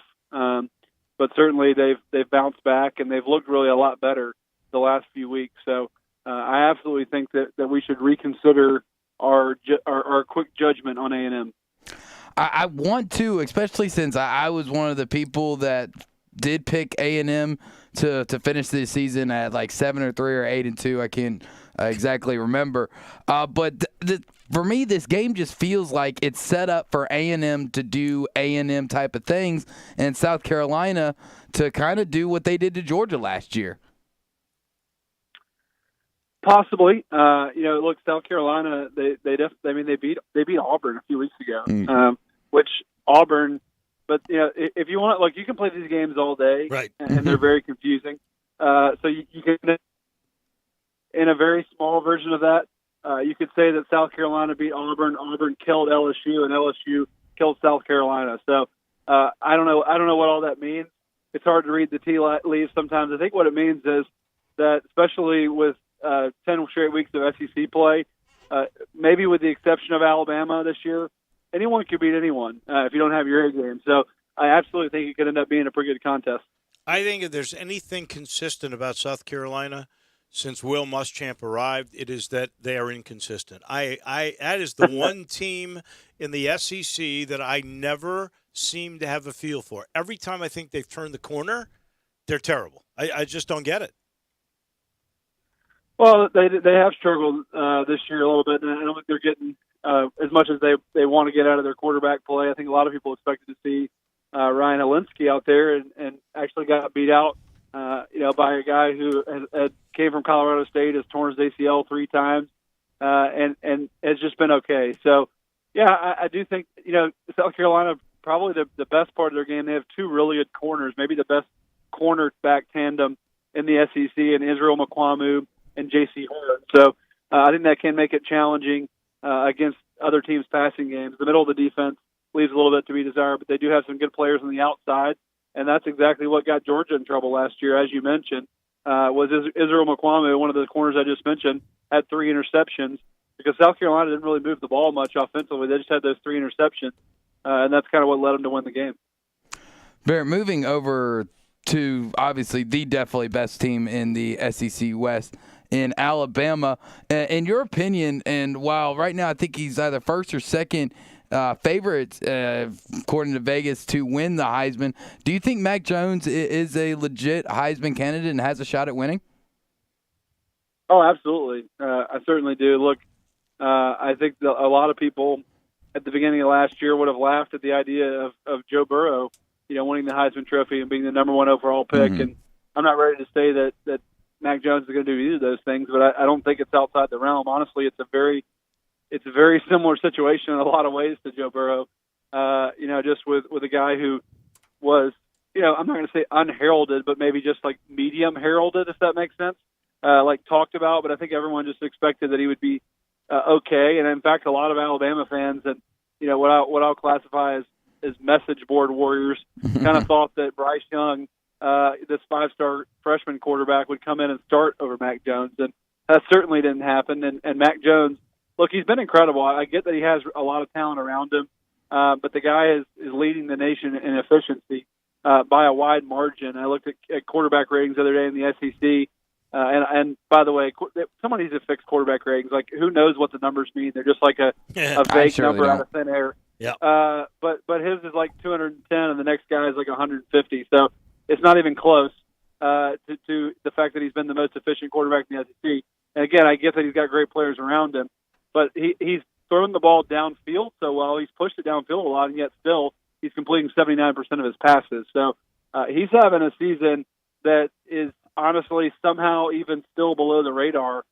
given all that he's accomplished. And I think it's a disservice to him, and it's just inaccurate when you turn on the tape if you're just going to say, well, he's got a lot of talent around him. That's obviously part of it, but that's not the whole story with Mac, because he is playing awesome football right now. We are talking with, as we do every week, Barrett Jones, our own from ECS in Alabama and NFL, and, of course, now working for ESPN. And you're the perfect person to ask this because if my memory serves me correctly, and sometimes it doesn't, but I think you've seen in person Trevor Lawrence, Mac Jones, and Justin Fields. And those are the three that are now vying for the Heisman Trophy. If you were, at this point, trying to figure out who is the best quarterback, who deserves that Heisman Trophy, which one of those three would get it? Yeah, good question. I haven't seen Justin Fields this year, but I saw him several times last year. I'd say we still have a pretty small sample size. First of all, I would say let's not rule out the fact that it could be somebody out of left field, because we've seen in other years past. Take RG3, for example, where a guy late in the season made a charge. I'll say, who do I think is the best player of those three? Yeah. Look, it's not a rocket science to look at Trevor Lawrence and know that he's a generational talent. But I do think that he's always going to really struggle to win the Heisman as long as he's played in the SEC, because the ACC. We have seen that most Heisman Trophy campaigns have moments, or at least big wins, signature wins, where you're able to beat a signature team. His really only opportunity to do that this year was going to come against Notre Dame, and now he's going to be out for that game. So I don't really know how he honestly is going to find a way to win the Heisman Trophy. Maybe if they have a rematch against Notre Dame in the ACC championship game, maybe then he'll have a signature moment. But otherwise, I'm not ready. I'm not saying stick a fork in Trevor Lawrence for the Heisman, but almost. I think he's going to struggle winning the Heisman this year, missing these games. And again, it's not his fault. Obviously, he has COVID. But the reality is, voters love big moments, and Clemson's so good compared to other teams in the ACC. I just don't know if they're going to have any big moments. Yeah. Justin Fields, he's been amazing this year. I mean, I know it's been limited action, and I know that they haven't really played anyone that good yet. I mean, maybe Penn State's good, but they lost to Indiana. They're 0-2, so it's hard for us to really say they're any good. But he has been so much more accurate this year as a passer. You can tell that he's worked. His body type looks different. He looks like he's in great shape. So I'm going to say I need more data. And if you're going to make me pick, I'm going to pick Mac Jones because he has the best win. He has a win over Georgia, still a top 5 team. And again, I think a lot of voters look at signature moments when they're voting for Heisman trophies. Yeah, very true, Barrett. If the signature game, the signature performance just isn't there, it doesn't really matter, how good your stats have been throughout the year and how good of a leader you are. You still do need that signature moment. I want to get your thoughts about Wisconsin and the Big Ten, obviously having to cancel for a second straight week. But, with the way the Big Ten is set up, 8 games, 8 weeks, that's it. Do you think they should have allowed Nebraska to play Chattanooga last week and should allow Purdue to at least explore the option of getting a game in? Because we've already seen so many times in college football, when you're affected by COVID either personally or indirectly by missing games, then it slows down your momentum. Well, look, I would have certainly liked to have seen more cohesion from the conferences. I would have liked to see more, working together, more, just having more of an open mindset. But that's just not the reality of college football. I mean, it's just, look, we can talk about it all day that we wish, conferences and teams would do that, but they have no motivation, right? I mean, they're motivated by the money they're making. And so, yeah, they don't want to be flexible and let schools like Nebraska, go and play other games. So I get both sides. It's easy for us to be mad at the Big Ten about things like that. But at the end of the day, that's what college football is. It's really 5 different leagues that somehow come together and share a playoff with 5 different, slightly different set of rules, all kind of governed by the NCAA, even though I think we're all kind of realizing that the NCAA has less and less power. So, some of the things that just kind of held together just because for a lot of years, we're starting to see that there's not really those things don't have that much of a hold on college football, and really a lot of this power honestly rests in these big, power conferences, and they can essentially do whatever they want. So I don't have a prescription to fix that. I'm just saying we can complain about it all we want, but that's just the reality of where college football is right now. Well, and the two main of the Power Fives that went on and played, they wanted no non-conference games for two reasons. One, and I'm going to try to believe in virtue here, they were trying to stay away from the spreading of COVID, and that's part of the rationale that the Big Ten said we're not going to let them play UTC because they don't test and they don't have the same protocols when it comes to COVID prevention as we do, and that's why we're not playing other schools. And the other aspect of that is without big crowds, they didn't want to have to put out the money for the non-conference games, buy games, because they weren't going to have the same revenue streams. That's why they did that. It's pure and simple, and that's the reason they took that stand, at least in my mind. Now, back to the games themselves, I think I'm going to go with number 2 over number 1. Yeah, you're going money? Okay. I hear you. Man, you've become a cynic as you've gotten older now, Barrett Jones. Come on. Maybe a realist. I don't know. Okay. Too much. All right, let me ask you a little bit about the Tennessee-Arkansas game because that one's intriguing to me. Tennessee goes to Arkansas. They're a game. I think they're a 1.5 favorite in this game, yet they've lost 3 in a row. Arkansas has stayed pretty darn consistent. They got one game taken away from them, the Auburn game. I'll admit, and I'm sure that the lines makers are taking into account how good A&M played against them last week. But I think Arkansas has got a real shot to win this game.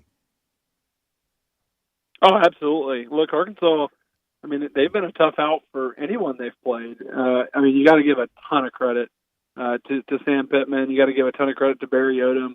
They've just done, I think they've maximized the talent of their roster maybe better than anyone else in the entire country. So I absolutely give them a ton of credit, and I think they're doing a fantastic job over there. You know, I've said it. I feel bad because every radio show I go on, especially local, they always ask me about Tennessee, and I hate talking negatively about players in general because I know how hard they work. And the player I'm going to talk about, like, he's a great kid. Jared Garantano is right. It's been a rough go, really, not just this year, but really his entire career at Tennessee. It's been tough to win, big games, and we've seen in big moments where he's made big mistakes. And so it's hard for me to trust Tennessee in any competitive matchup, honestly. And look, by the way, I have Tennessee fans ask me all the time, why do we continue to play Jared Garantano? That's what they ask. And look, I tell them, Jeremy Pruitt, like, he's a smart guy. He wants to win the game. So if there was a better option, he sees the players in practice, I bet he would have him out there, But I think at a certain point, you lose the energy and passion of the team if they don't really believe in what's going on the other side of the football. And I almost see that sometimes out of that defense, who has a lot of talented players on it. But you just get the idea that in big situations and big games, they feel like they can't score, or even more so that they know there's going to be 2 or 3 big turnovers that are going to put them in a bad situation. And I just think you don't play quite as inspired when you have those situations. So, man, I don't know. I'm having a tough time buying in to Tennessee as long as JG is there under center. You said that. You said that before the season began, so I give you a lot of credit for that insight. I truly do. But I want to ask you this question. At what point is that Garantano is just not good enough? Or is there a point, too, that you say, you know what? They're just not developing a guy that came with a lot of promise. Is there a medium here, or is there somebody to blame? Oh, that's a complicated question. I don't know is the real answer because I'm not there every day. Right. I've heard the same narrative from a lot of coaches in this specific situation. That Jared Garantano in practice is just a different guy than he is in games. I don't know if he got hit too much.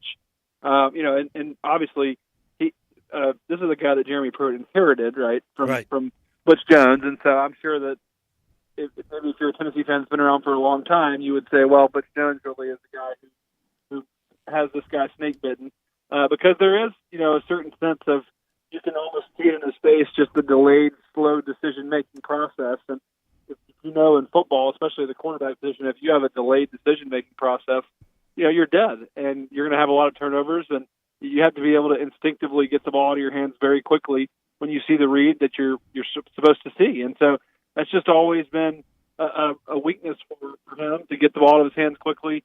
So, and it's been several offensive coordinators, so that's why it's hard for me to pin it on the staffs, because it kind of hear the same thing from whether it was Tyson Helton or Jim Chaney. Like, he's had some guys in there that are really good coaches, and they all kind of have the same results. So, I don't know. Read from that whatever you want to read.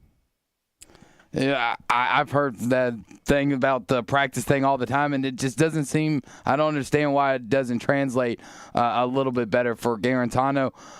Only 4 games in the SEC this week, and definitely the worst game on the schedule, Vandy and Mississippi State.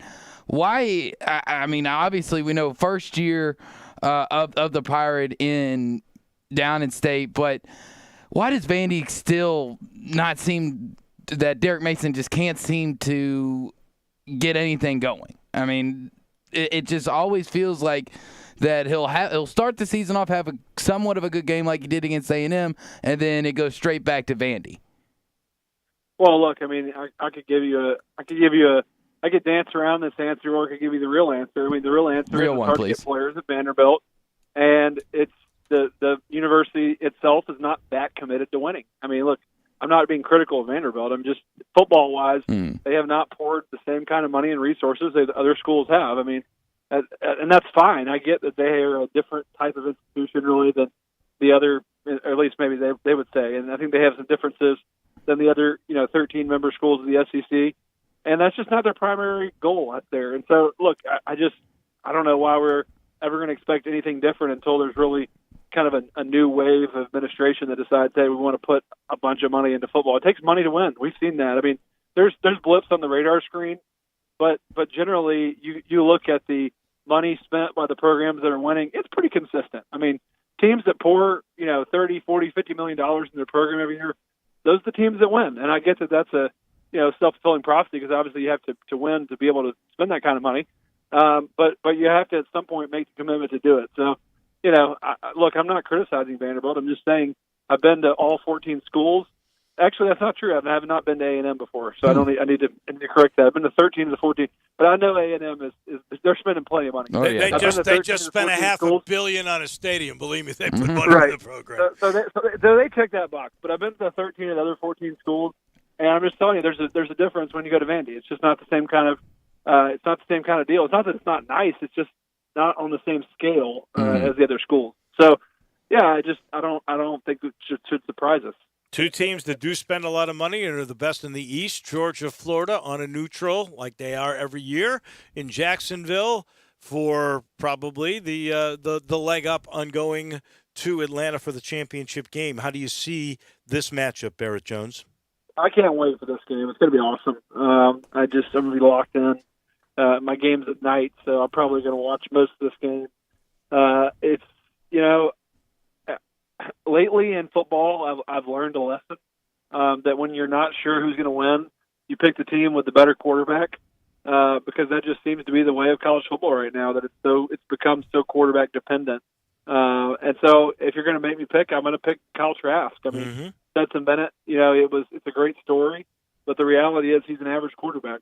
And it's, I love that he's overcome a lot of adversity, but he's not the same type of level, I think, that you need to win championships. And I just truly believe that you can't win a championship in this day and age without at least a good quarterback. Maybe not like great, but at least good. Like the day of just having a really great defense and a great running game, I think it's over. I really do. I just don't. I mean, I'm not saying you have to be like a Heisman Trophy superstar, but I mean, you at least have to be a really good quarterback. I mean, think about the college football playoff the last few years. I mean, go through the college football playoff and look at the quarterbacks who've made the college football playoff. I mean, it's just like, it's almost like clockwork. It's almost becoming kind of like the NFL, where it's the same in the NFL. You look every year, like at the teams that make the playoffs, you go through the names of the quarterbacks. Yeah, that's pretty much the guys that are in the playoffs every year. So I'm going to go with the quarterback. I'm going to go with Kyle Trask. I'm going to go with some of the matchup nightmares they have in Kyle Pitts, Kadarius Toney. look, there's a ton of question marks on Florida. They're not a complete team. Their defense is a little shaky at times. They can't run the football that effectively, but they've got a great quarterback, and they've got some really good playmakers on the edge. And at the end of the day, I think that carries the day. And two great coaches, too, in Kirby Smart and Dan Mullen, which gets me to our final question for Barrett Jones, and that is your sense of Dan Mullen getting off with a $25,000 fine for being involved with Eli Drinkwitz and Missouri with a near brawl and then inciting the crowd afterwards.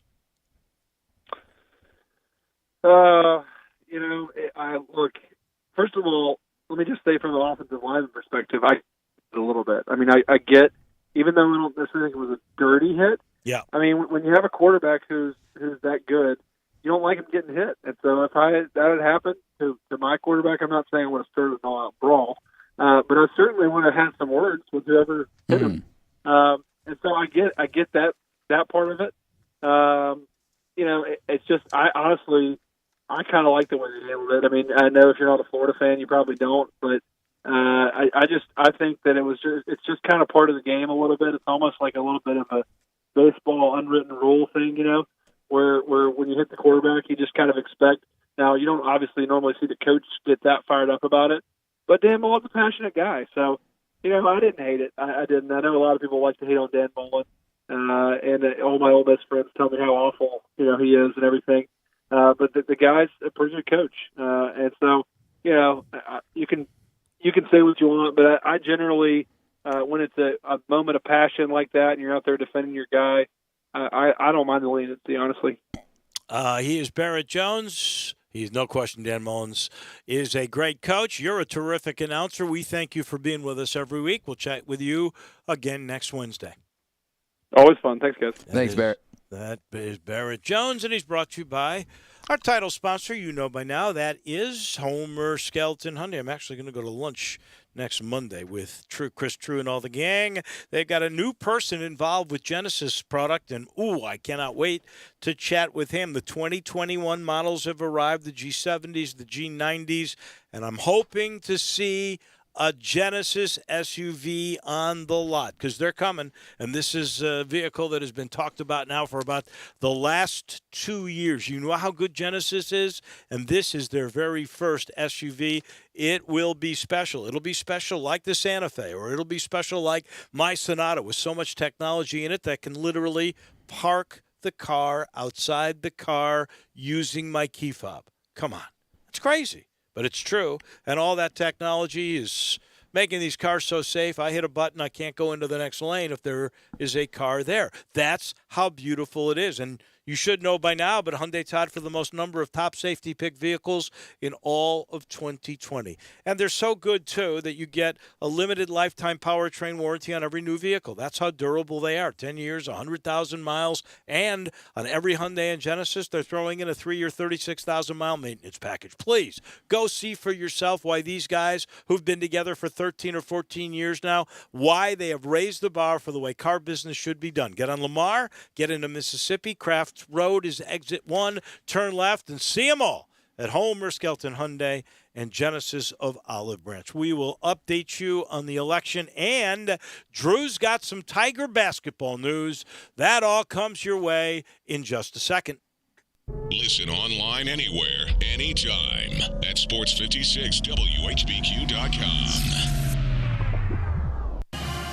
Hey, Tiger fans, this is John Stacy of the Wolf Chase Honda Blue and Gray Show. You can hear Drew Barrett and I talk Tigers with Tigers every Sunday at 5 right here on Sports 56, 98.5 and 96.1. You never know which Tigers great we'll have in the studio with us either. We'll get them to call in, too. We are your go-to show for Memphis Tigers football. We are the show to talk Tigers with Tigers. That's the Wolf Chase Honda Blue and Gray Show right here on Sports 56, 98.5 and 96.1. At Fisher Investments, we do things differently, and other money managers don't understand why. Because our way works great for us. But it may not work for your clients. That's why Fisher Investments is a fiduciary obligated to put clients first. It's the highest standard for a financial advisor. So, what do you provide? Cookie-cutter portfolios like the rest of us? No cookie-cutter portfolios here. Fisher Investments tailors portfolios to meet each client's goals and needs. But you do sell investments that earn you high commissions, right?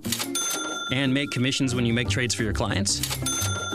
No, Fisher Investments doesn't sell any commission investment products, and we never earn commissions on trades. So what's in it for you? Fisher Investments fees are structured so we do better when our clients do better. When it comes to helping clients achieve a comfortable retirement, we're clearly different. Visit FisherInvestments.com to find out why investors like you switch to us. Fisher Investments, clearly different money management. Investments in securities involve the risk of loss. Brian Smith, we love the one and only Lexus dealership in Memphis. Thanks, Stats. The fall months are always the best time to shop for both new and pre-owned cars. We're right in the middle of model year end change. The 2020s have got to go to make room for the new 2021 models, and we continue to trade for the best pre-owned cars in the city, all makes and models. Service is one of y'all's hallmarks. Our award-winning service department is adhering to all socially distanced safety precautions. You can experience amazing at Lexus of Memphis at 2600 Ridgeway and online at lexusofmemphis.com.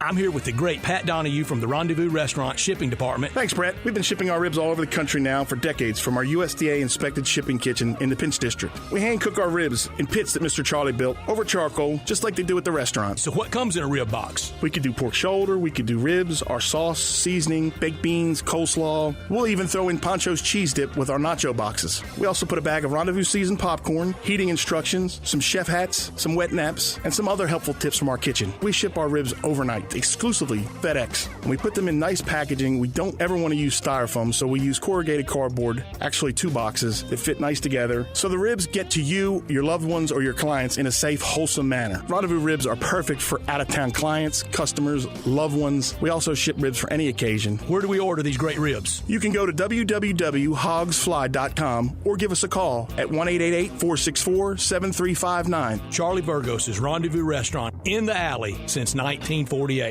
Hi, this is Rob Brown. Join us every Saturday morning on Sports 56 WHBQ from 8 to 10 a.m. and 96.1 FM and the new FM 98.5. We'll be covering the Memphis Tigers, the SEC, college football, college basketball, college baseball. We'll look into recruiting. We'll have guests from around the country with the latest news, the most knowledgeable people out there, the coaches, the players, the people who play the games. Don't forget to join us on the sidelines. Sports 56, 96.1, and the new FM 98.5.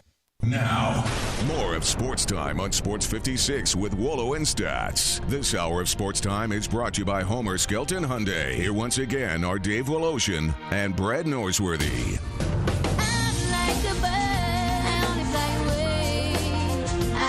Once again, Brett Norsworthy off. He'll be back with us on Monday. Drew Barrett filling in. Carl is our producer and our engineer, so nice to have you all with us. We do not have a new president yet, but according to Fox News, we are 6 electoral college votes away. Joe Biden now with 264, Trump with 214, and we are awaiting words after now in the last, since we've been on the air, a little bit before that, Vice President Biden has taken both Wisconsin and Michigan. The only states still not in are Pennsylvania, North Carolina, Georgia, Nevada, and Alaska.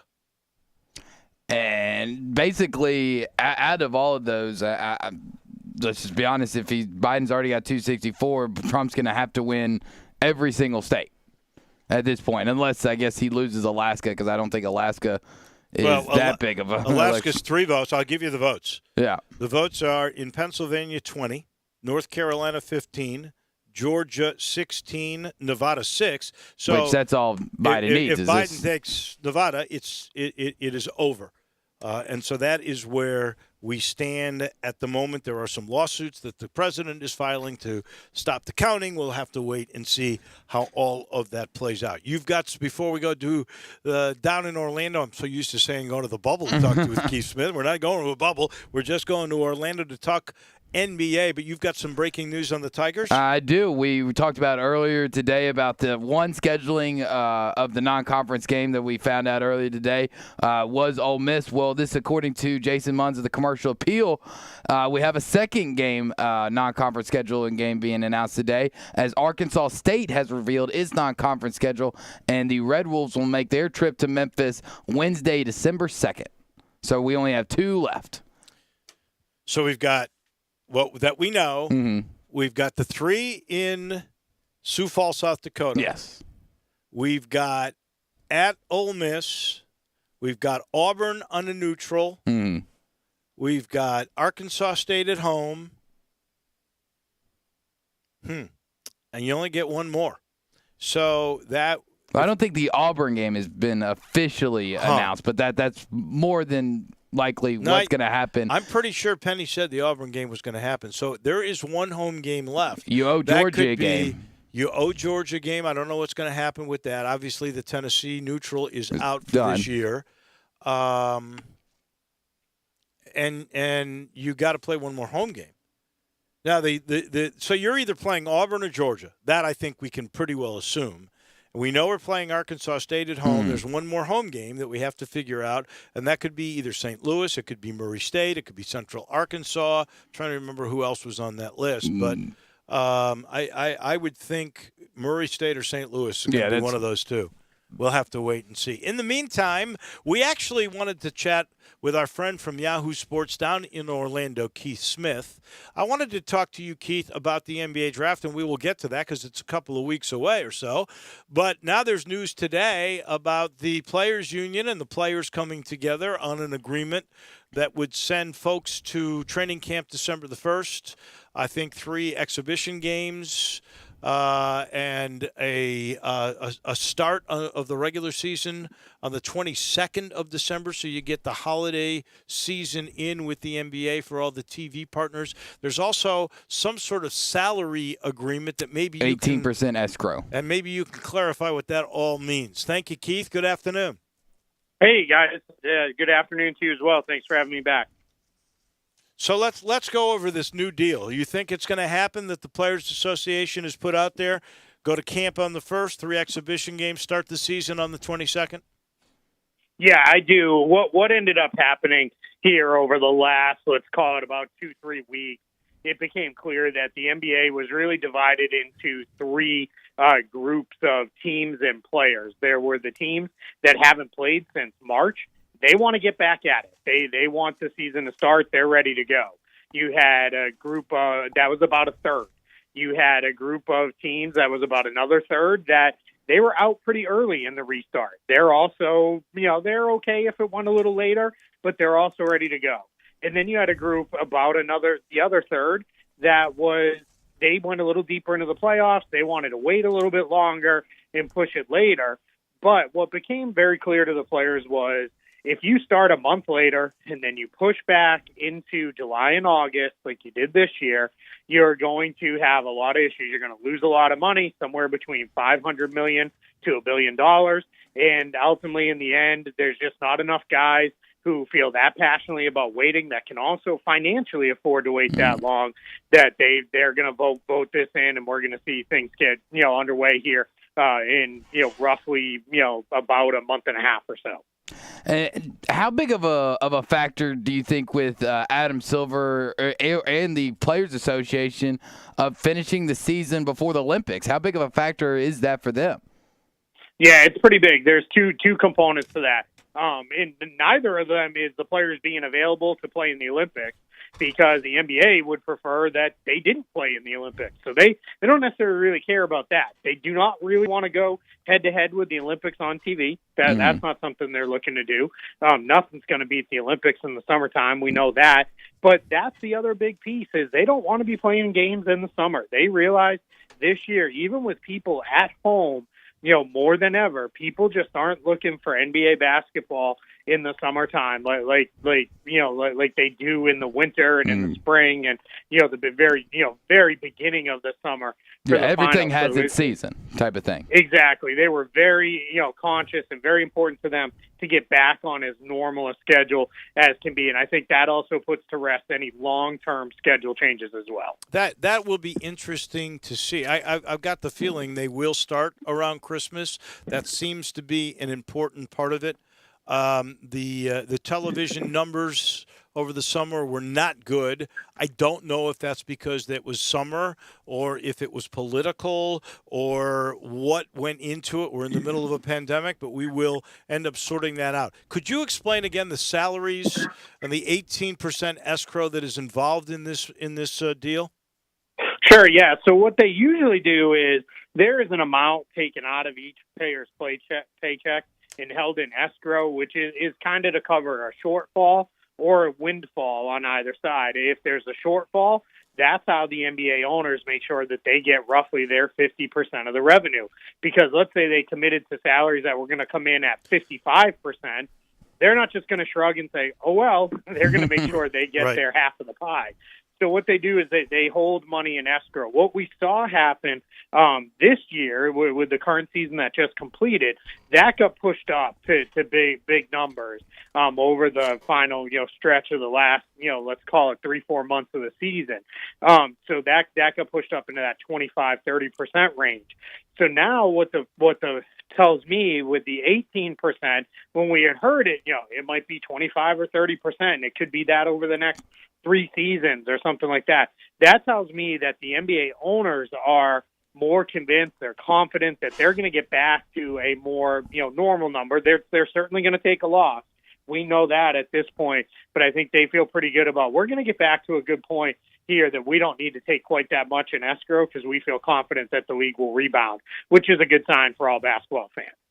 Yeah, it is a good sign. And, just looking at the escrow numbers, I didn't really understand everything until you fully laid it out. So it doesn't really seem like it'd be that big, that much bigger of a deal. Away from the start, one thing that's been rumoring around the last couple of days that I want to get your thoughts on, I think it was originally reported by Shams yesterday, the fact that Daryl Morey now with the Sixers is going to attempt to go after James Harden. Do you think he has a shot? Are the Rockets ready to go to a full rebuild? Yeah, I'd be shocked if that happened this season. I don't think you're going to see the Rockets ownership sign off on any deals that help Daryl Morey out right away. I think you're going to, that's a common tactic when a general manager changes teams. Basically, in every sport, it's they go back, coaches as well, go back, target some of their guys, and try to bring them on to put their new club over the top. So it wouldn't shock me if that, was something that was bandied about, but I don't think you're going to see that get done anytime soon. I think it'll be talked about. It's fun, kind of here's on things to plug that kind of stuff into the trade machine and see what it spits out and see if you can make it work. I just don't think it's very realistic that we'll see that happen. Were you surprised, shocked, as you would say, that Morey ended up in Philly? There were plenty of people, I must say I was one of them, thought, you know what? Maybe he's getting run out of the NBA because of the stance he took with Hong Kong against the Chinese, and they were being nice about it in Houston, but now it seems like he left Houston of his own volition to end up in Philly. Was that a surprising move for you? Was that a good move for Philly? Yeah, it was definitely a surprise. I wasn't of that mindset. I knew there were teams that wanted Daryl Morey. I just really thought he was going to take a year off. I thought he's got a lot of outside interests outside of basketball. But as he said, and I very much believe him, he looked at it and said, man, this is a, once in a lifetime opportunity here. This team has building blocks in place with 2 young, all NBA talents. And now, it's up to him to get the right pieces around Joel Embiid and Ben Simmons. So it surprised me that he got back in that early, and then to answer your other question, yeah, I think it's a great move for Philadelphia. I think Elton Brand is, that's a tough job to learn on the fly. And he had not spent the years in front offices as kind of an apprentice in building his way up like a lot of other guys have. He was really kind of plucked right out of a G League role, which the G League GM is, that's a real job, but it's not the NBA general manager. And he was plucked right out of that job, given the job in Philadelphia. And I think we've seen maybe a little bit in over his head. So I think now for him to learn under Daryl Morey over their course of their time together, that's going to be great for both of those guys. And I think Philadelphia is in really good hands moving forward. We are talking with Keith Smith, who writes for Yahoo Sports on the NBA from Orlando. Keith, the draft is coming in a couple of weeks. What would you say to characterize this 2020 draft? Short on stars, but deep on NBA players throughout. I don't think there's those superstars at the top of the draft, but I think once you get, you could go 30, 40 guys deep that'll have, 4 to 5 year NBA careers as rotation players. I think that there are that many good players. I think there are a lot of guys who fit roles for teams that they can come in and really play in a role for an NBA team. So I think you're going to see that. Now, I don't expect any of them to necessarily jump right in. Some of them will, because that always happens, but I don't know that a lot of those guys are going to jump right into a role on a great team in the next couple of seasons. But once you're, into that third, fourth, fifth season, I think you'll see a lot of these guys will look back and say, that draft class, well, we kind of banged on it at the top. It's really not that bad overall. At this moment, do you have kind of a biggest sleeper of the late first round, maybe even a second round type of guy that we do look back in 5 years and think, how did he not go sooner? Yeah, there's a guy I love, Kentucky guard, Emmanuel Quickly. I have, studying this draft, I'm not usually as up on the draft as I am right now. I just don't have time because it overlaps too much prepping for the draft with the NBA season. But with the big downtime, I know more about, this quote-unquote crappy draft than I do any other draft ever. And, but I really like Emmanuel Quickly. I think he can really shoot the ball. He's tough. He rebounds. If you can get me a guard that'll defend, rebound, and shoot, there's always going to be a home for that guy in the league. And he's somebody that I keep looking at, and I feel like he should be, in the mix at the end of the first round. And he's probably going to be somebody a team gets, maybe early to middle of the second round. And we're going to look and say that guy, should have been picked a little higher. Your quick thoughts on the two Memphis kids, James Wiseman, who can go anywhere, I guess, from 1 to 4 or 5, and Precious Achiuwa. Yeah, I don't understand why some of the people are so down on Wiseman. He's all over the board. There are folks who know a lot about the draft who have him in the back half of the lottery, and then there's other people who have him near the top of the draft. I think he's more of a near the top of the draft guy. I think he's somebody who's got really everything you look for in a big man right now. He can block shots, he can rebound, he can run, he can shoot it. He's got just enough range. He's got great form. I think he is really going to be somebody who's going to fit in quite well. There's some questions about his motor. Is he going to be, tough enough and all those things? But that's hard to know based off of, just a handful of college games that he played. So you're really kind of doing some projecting there. But if you believe in this kid, then I think, you can feel pretty comfortable. As far as Precious Achiuwa goes, I had a team I was talking to just this week who said, we feel comfortable that that's a guy who's going to have a 7, 8, 9, 10-year career in the NBA just because of how hard he plays. He's going to come in and play with great energy. He's going to get after it. He's going to, do some things. Nobody's necessarily projecting him to be, a starter or an all-star, but everybody feels like this kid's going to have a long career in the league just because of how hard he plays. And that's, something that, that goes such a long way in the NBA, especially when you're a young player looking to carve out a role. Who goes number 1? I think if Minnesota hangs on to it, I do think it'll be Anthony Edwards. I think he fits in alongside D'Angelo Russell and Karl Anthony Towns positionally. They need that kind of wing scorer. They've got the ball handler, the guard, and Russell. They've got the big in Towns. Get that wing score and see what you can do with those guys. Now, my question would be, you better make sure you get some defenders to play those other two starting spots and off the bench some, because that team has the potential to be absolutely horrific defensively. But, as you're Minnesota and you're rebuilding right now, it's all in the talent acquisition phase.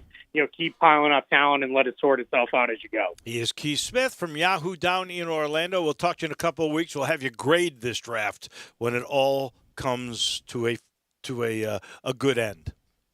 All right, sounds good to me. I hope you guys stay safe, you and yours. You too. Thank you much. That is Keith Smith, brought to you by the Butcher Shop. And a reminder, the Butcher Shop will have Hamburger Friday on Friday, still doing Sunday brunch. Here's the thing I want you to remember about the Butcher Shop in the Agri Center, Walnut Grove and Germantown Road. It's huge inside.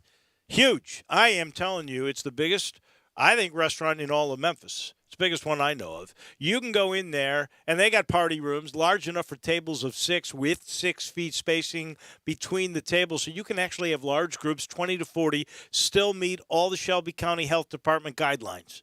I mean, it's amazing. And you go in there, and the way they've spaced it out, you won't be anywhere near anybody if you go in for the Sunday brunch. If you want to do Hamburger Friday by the way, they're doing Hamburger Friday curbside as well. You can't help but have a good time and a great meal if you go to see my friends in this huge place with all the great steaks and salads and potato and that homemade bread. Oh, it is so good. The Butcher Shop, again, so safe inside or outside, however you want it.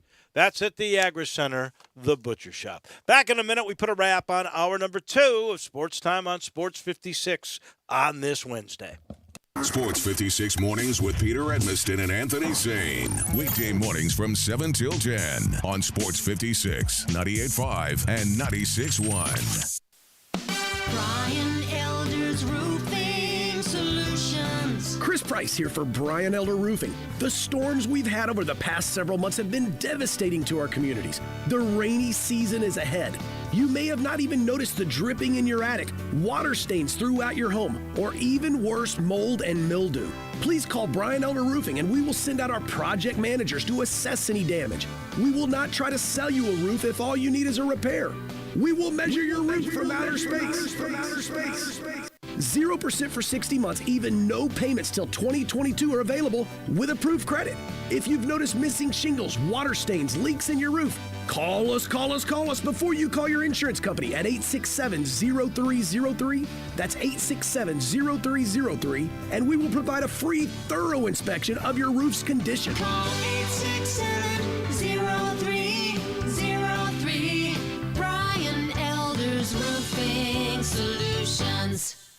Action247.com is your Tennessee sportsbook for same-day pay. Action247.com. Local, legal. A sportsbook by Tennesseans, for Tennesseans.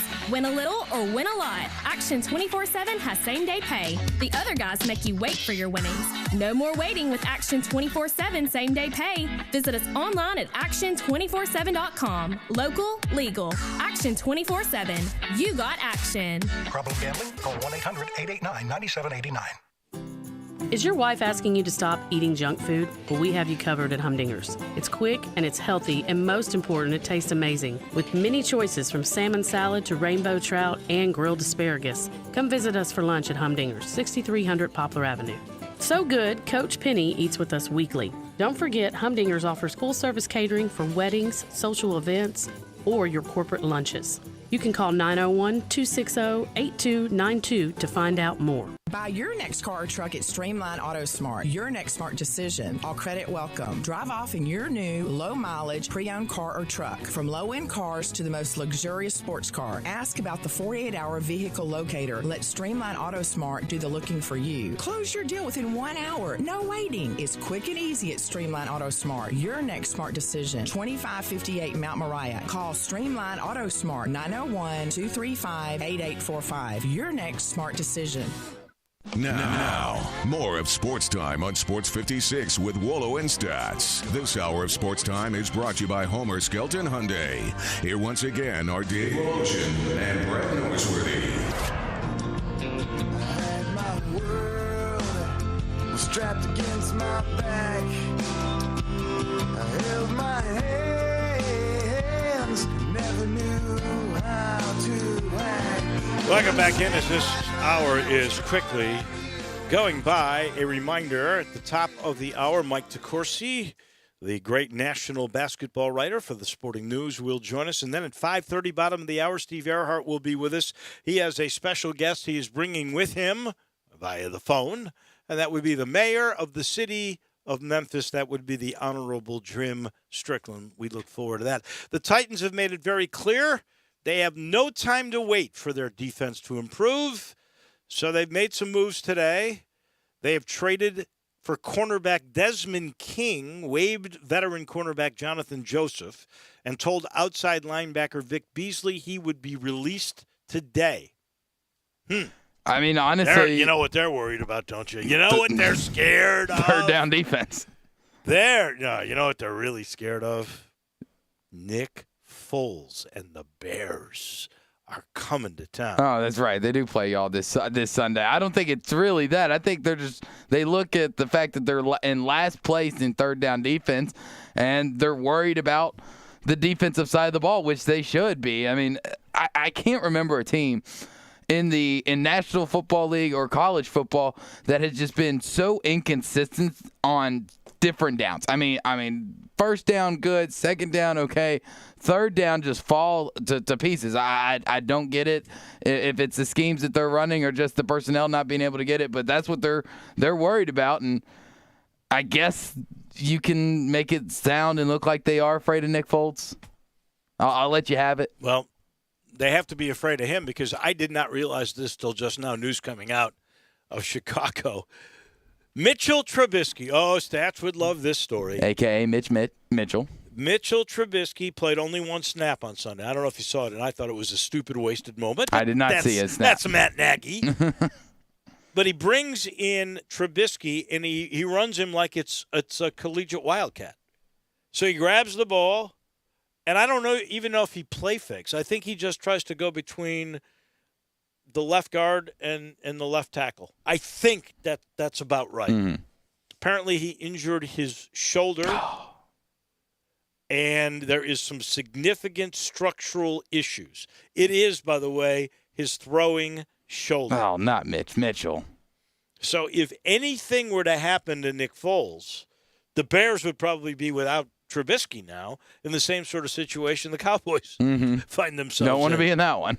Wow. Is that not crazy? It is crazy. I'm trying to find it. I did see a tweet from quoting a source that the Bears were possibly going to sign somebody. I can't remember who I saw the tweet of or who the guy was in the tweet. So I think they are trying to prepare themselves from allowing what's happening in Dallas to happen to them. Crazy. This portion of the show brought to you by the good folks at James Davis Men's Store. There's another company that, wow, they're inspiring to go in there. Such a beautiful place inside.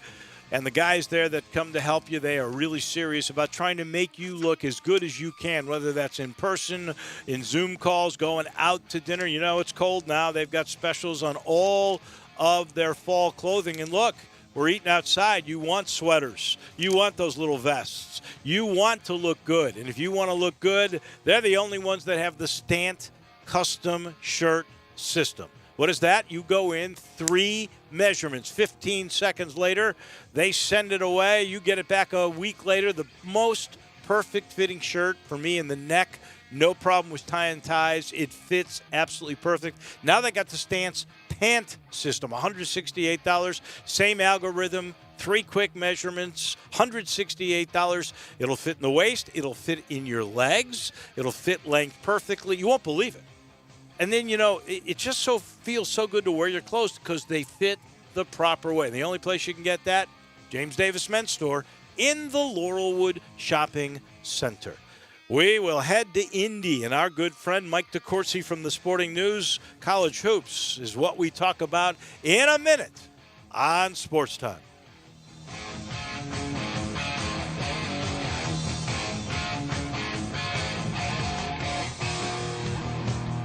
One thing I really admire about Central Barbecue is their commitment to quality. Then why do they let you do their commercials? I'm talking about their food.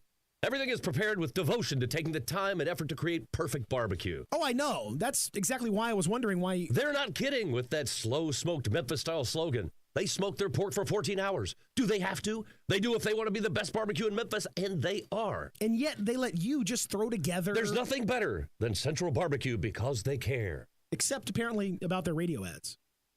Hi, this is Troy Five-Ash, owner of Five-Ash Roof Services. You've heard me talk about how we offer the best products, the best warranties, and the best services for years. Now let's talk about pricing. Pricing should never be the only reason you hire a contractor, but in today's world, pricing is always a consideration. So we suggest you get 2 or 3 estimates for your roof replacement from a reputable, licensed, and insured company, and then give us a call. If we can't beat your best price for a comparable roof system by more than $100, we'll give you $100. It's that simple.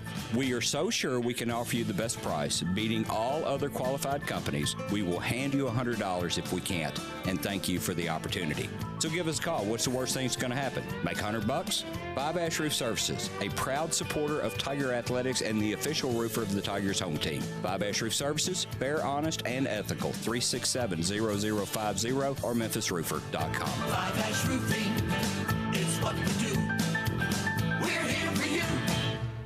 Napa know-how. At Napa, you can get 20% off 3 or more items with a $4.99 Napa tool bag. Yep, 20% off power tools, 20% off wipers, 20% off oil, and more. It's a whole bag of tricks. Well, actually, it's one trick over and over again, but it's a good one, saving you 20% on 3 or more items. Quality parts, helpful people. That's Napa know-how. Napa know-how. At participating locations, exclusions apply. May not be combined with other offers. Offer ends 11/30/20.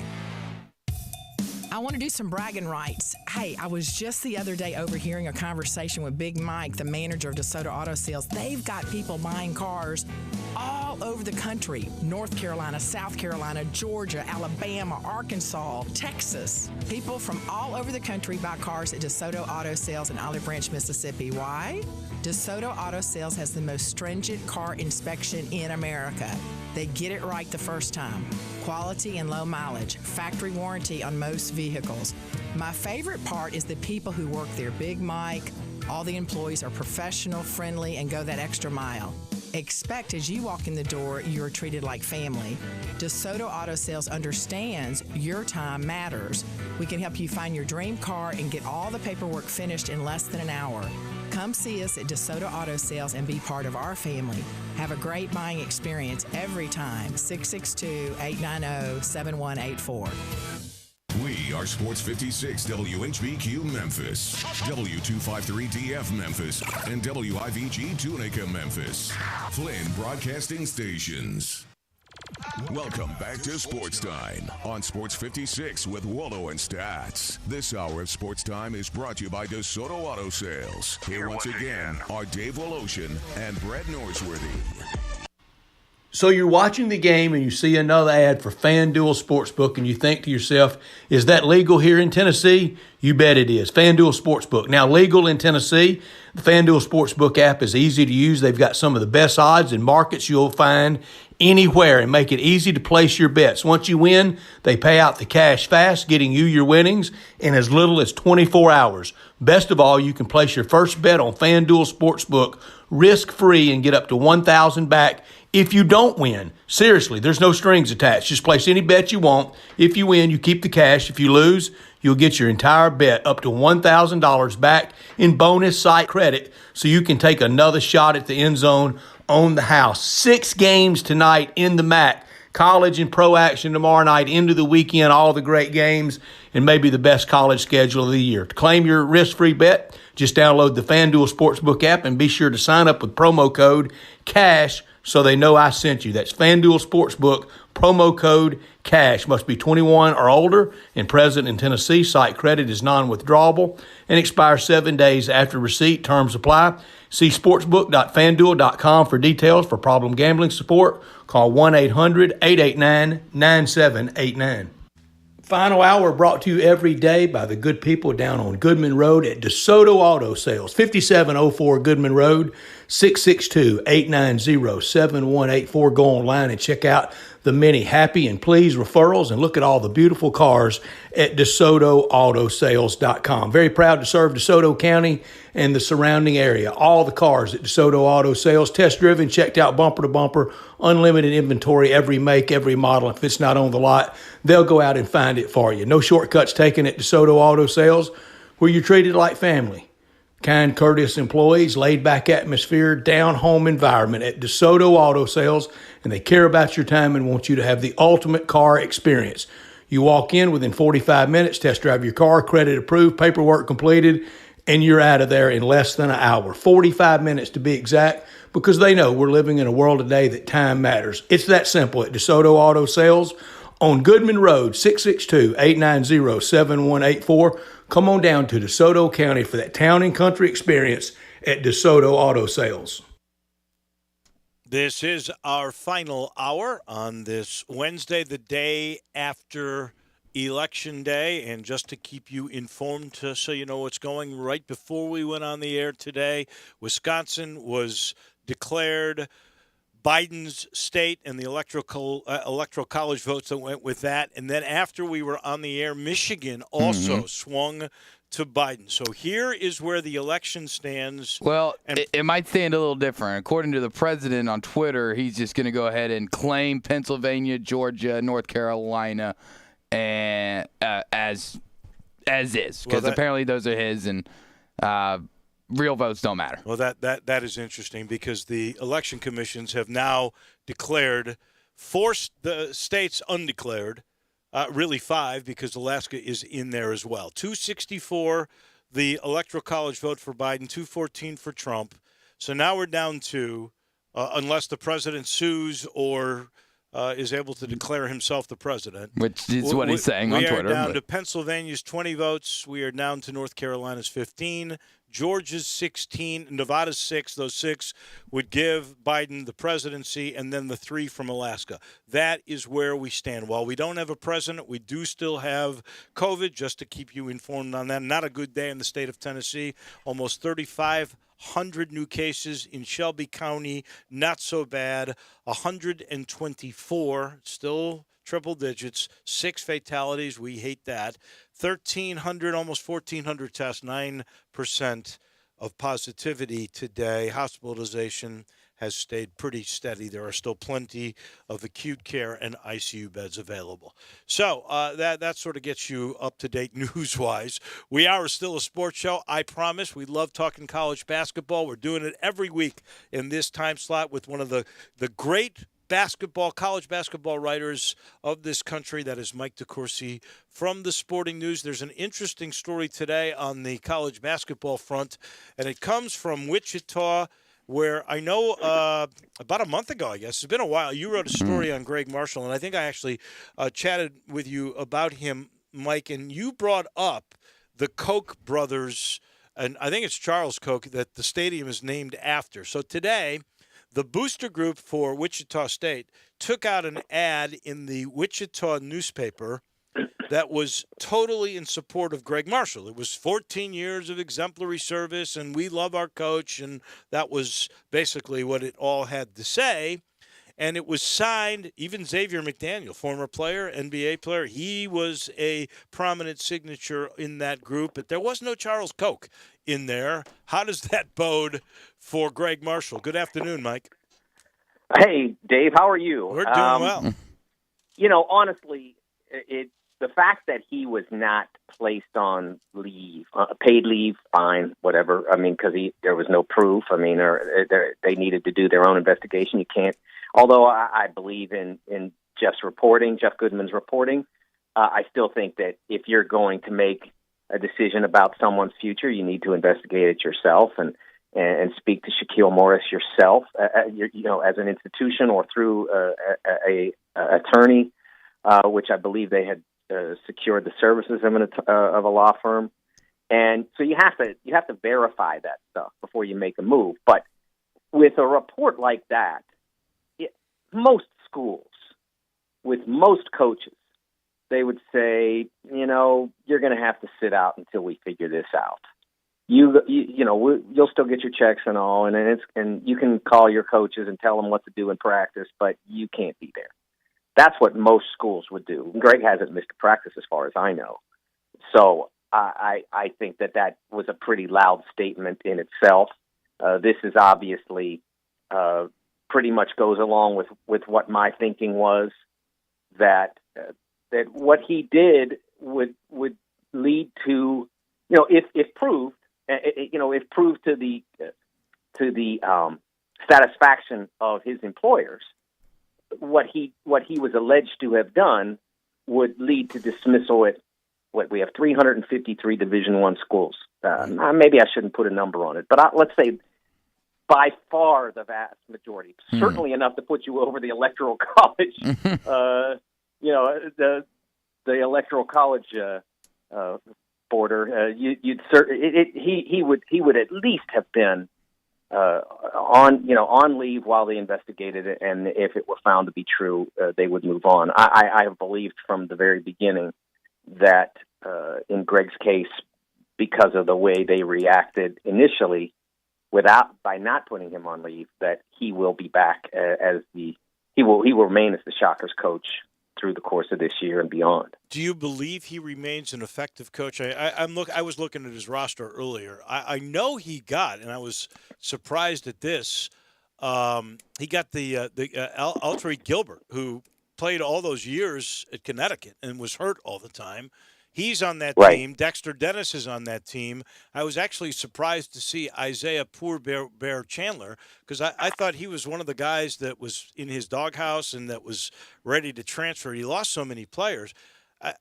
Will he be able to recruit? And this team does not look very good on paper either. Right. I think that's a real challenge for them now because of what was written.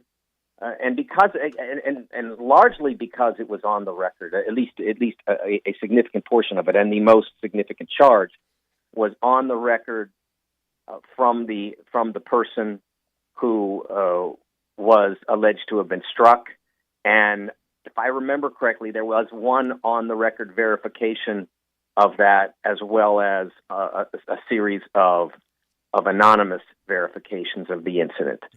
And so that's going to be something that is difficult for him to recruit through. He's already had the problem of losing so many players subsequent to last season.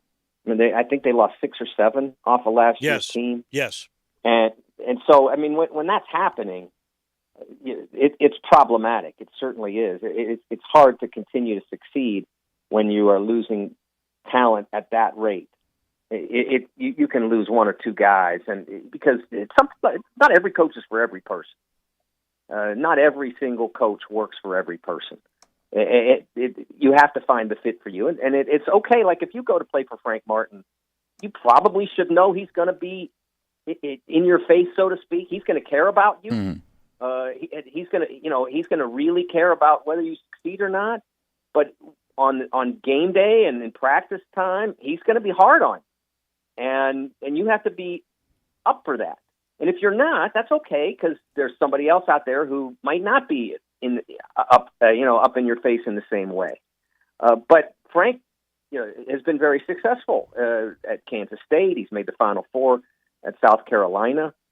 He was a very effective coach before that in high school and at Northeastern, and so he's been able to find the right fit.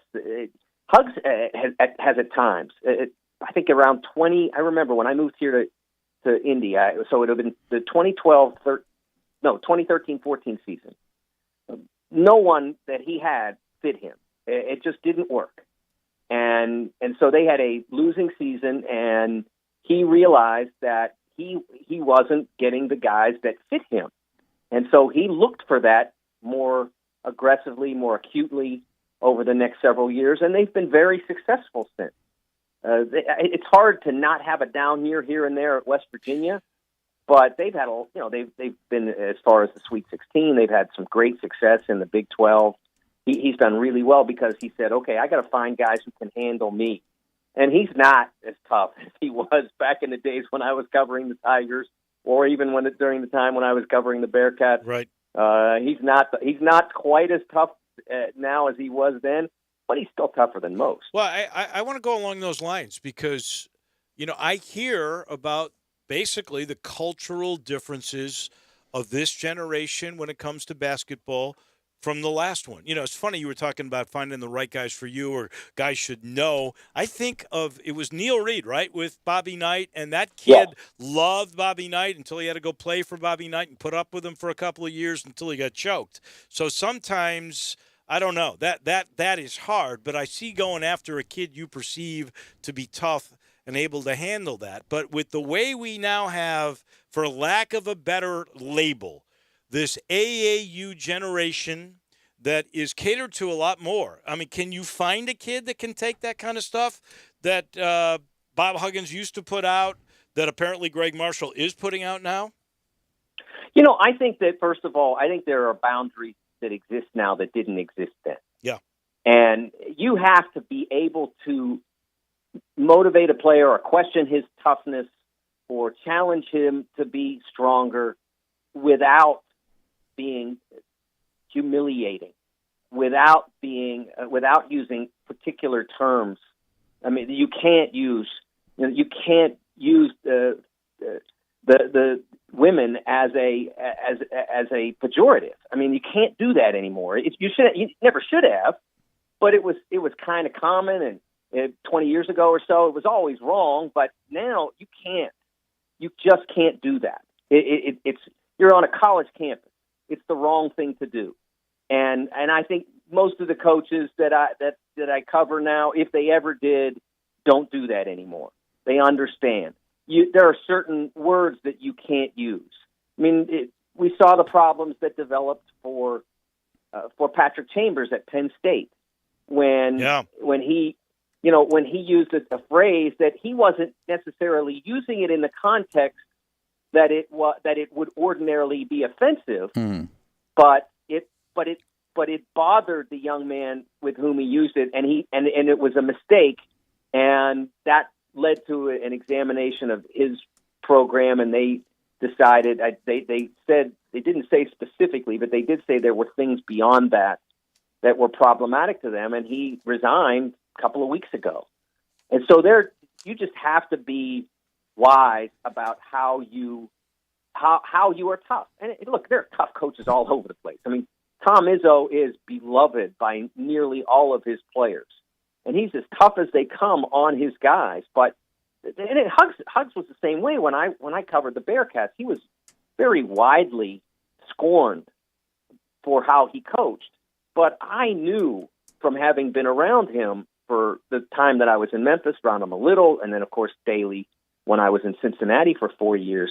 I mean, in that rectangle, he was tough on you, but as soon as you crossed that sideline, he had his arm around you, and you were good, and he made sure that you understood that it was that whatever criticism he applied stayed in that rectangle. Right. He still cared about the guy, and that's you can still do that if that's your style, but you can't do that to guys who can't handle it.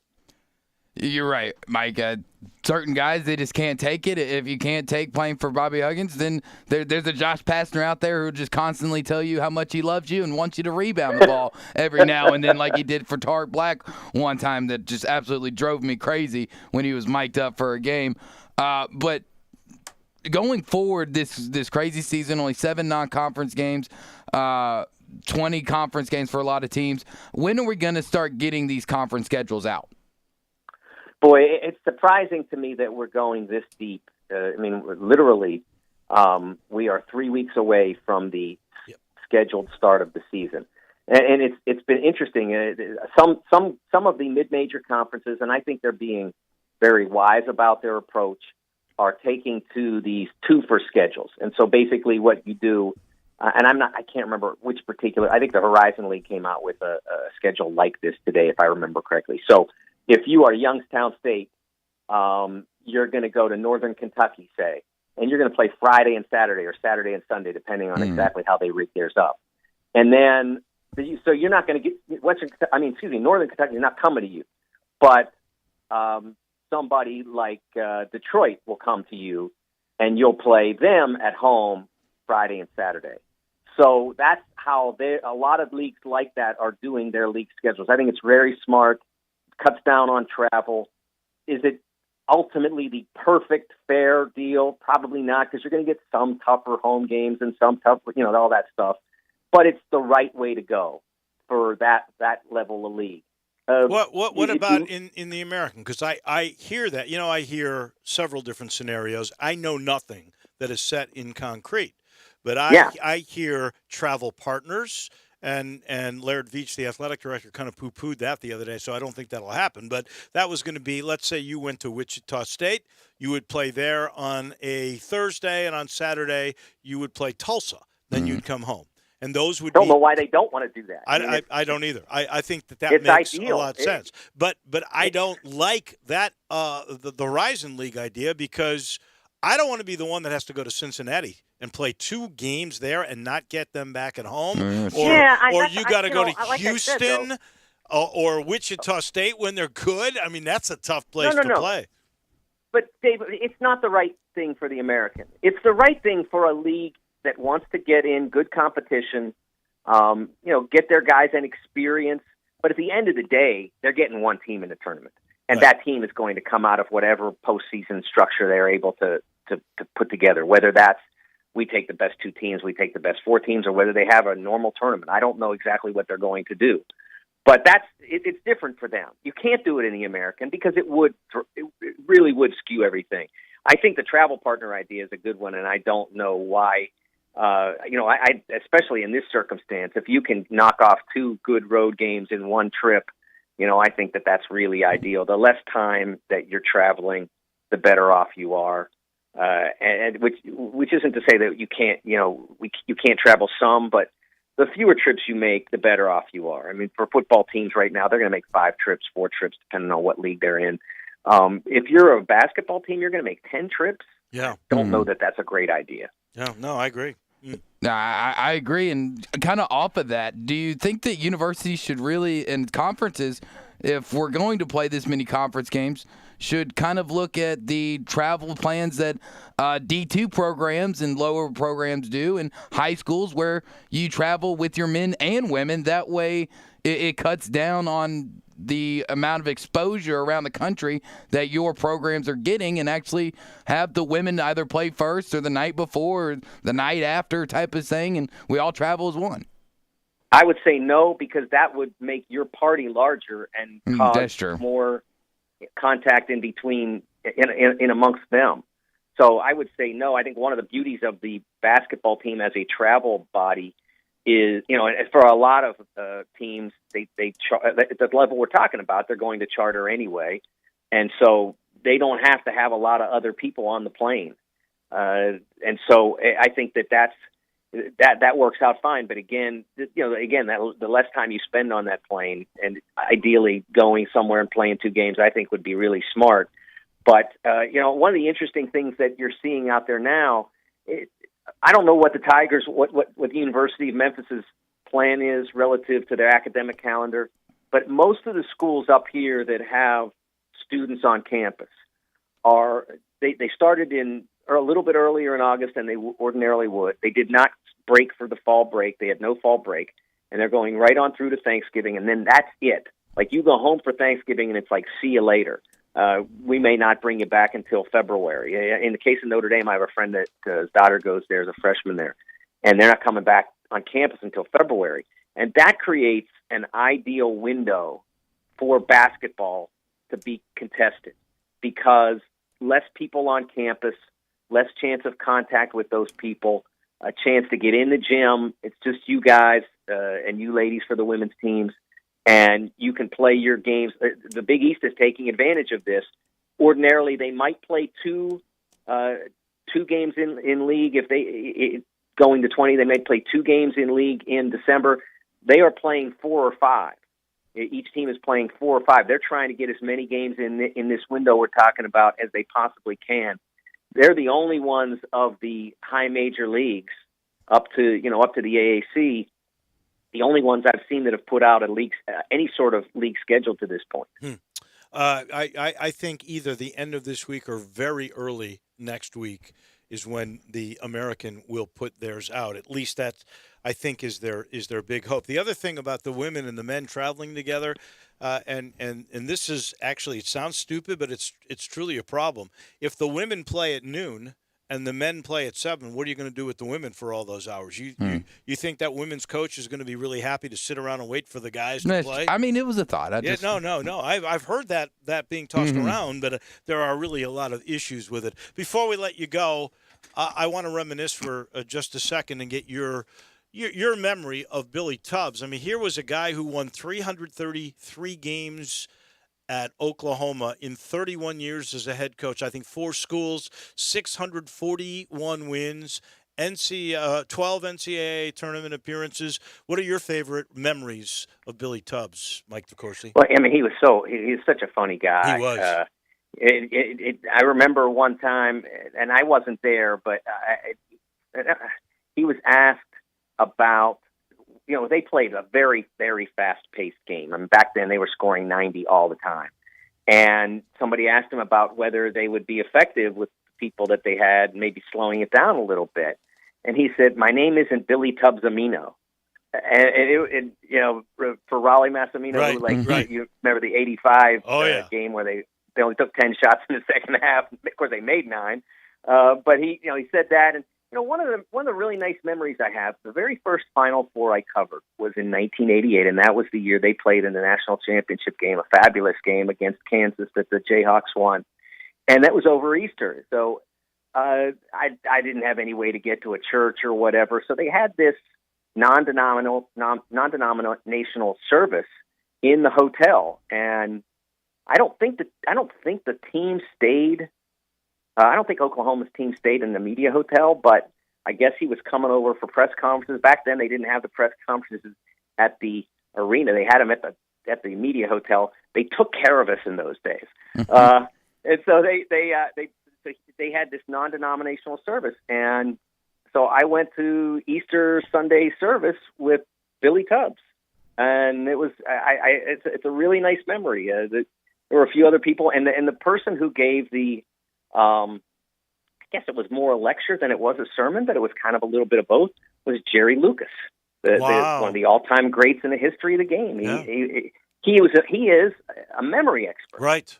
And so he gave the sermon in the form of a lecture about how to remember a particular message from, I guess, the Bible. I don't remember the message. You need Lucas right now. Yes. But it was, that's a nice memory that I really cherish, going to service with Billy Tubbs. Yeah, I remember his voice because it was unusual, and his sense of humor, and the guy was a heck of a coach. And he was the first guy that was scoring in the 90s, and it was all about pace. So he was an innovator. Mike, as always, it is a joy to talk with you. We'll do it again next week. You too, David. Thanks, Drew. I appreciate it. Thanks, Mike. That is Mike DeCourcy from the Sporting News. He's brought to you in part by the Eflin Insurance Team. I want you to think great value, never sacrificing service. If you're talking about insurance, that first thing that should come to mind is Matt Eflin and his team.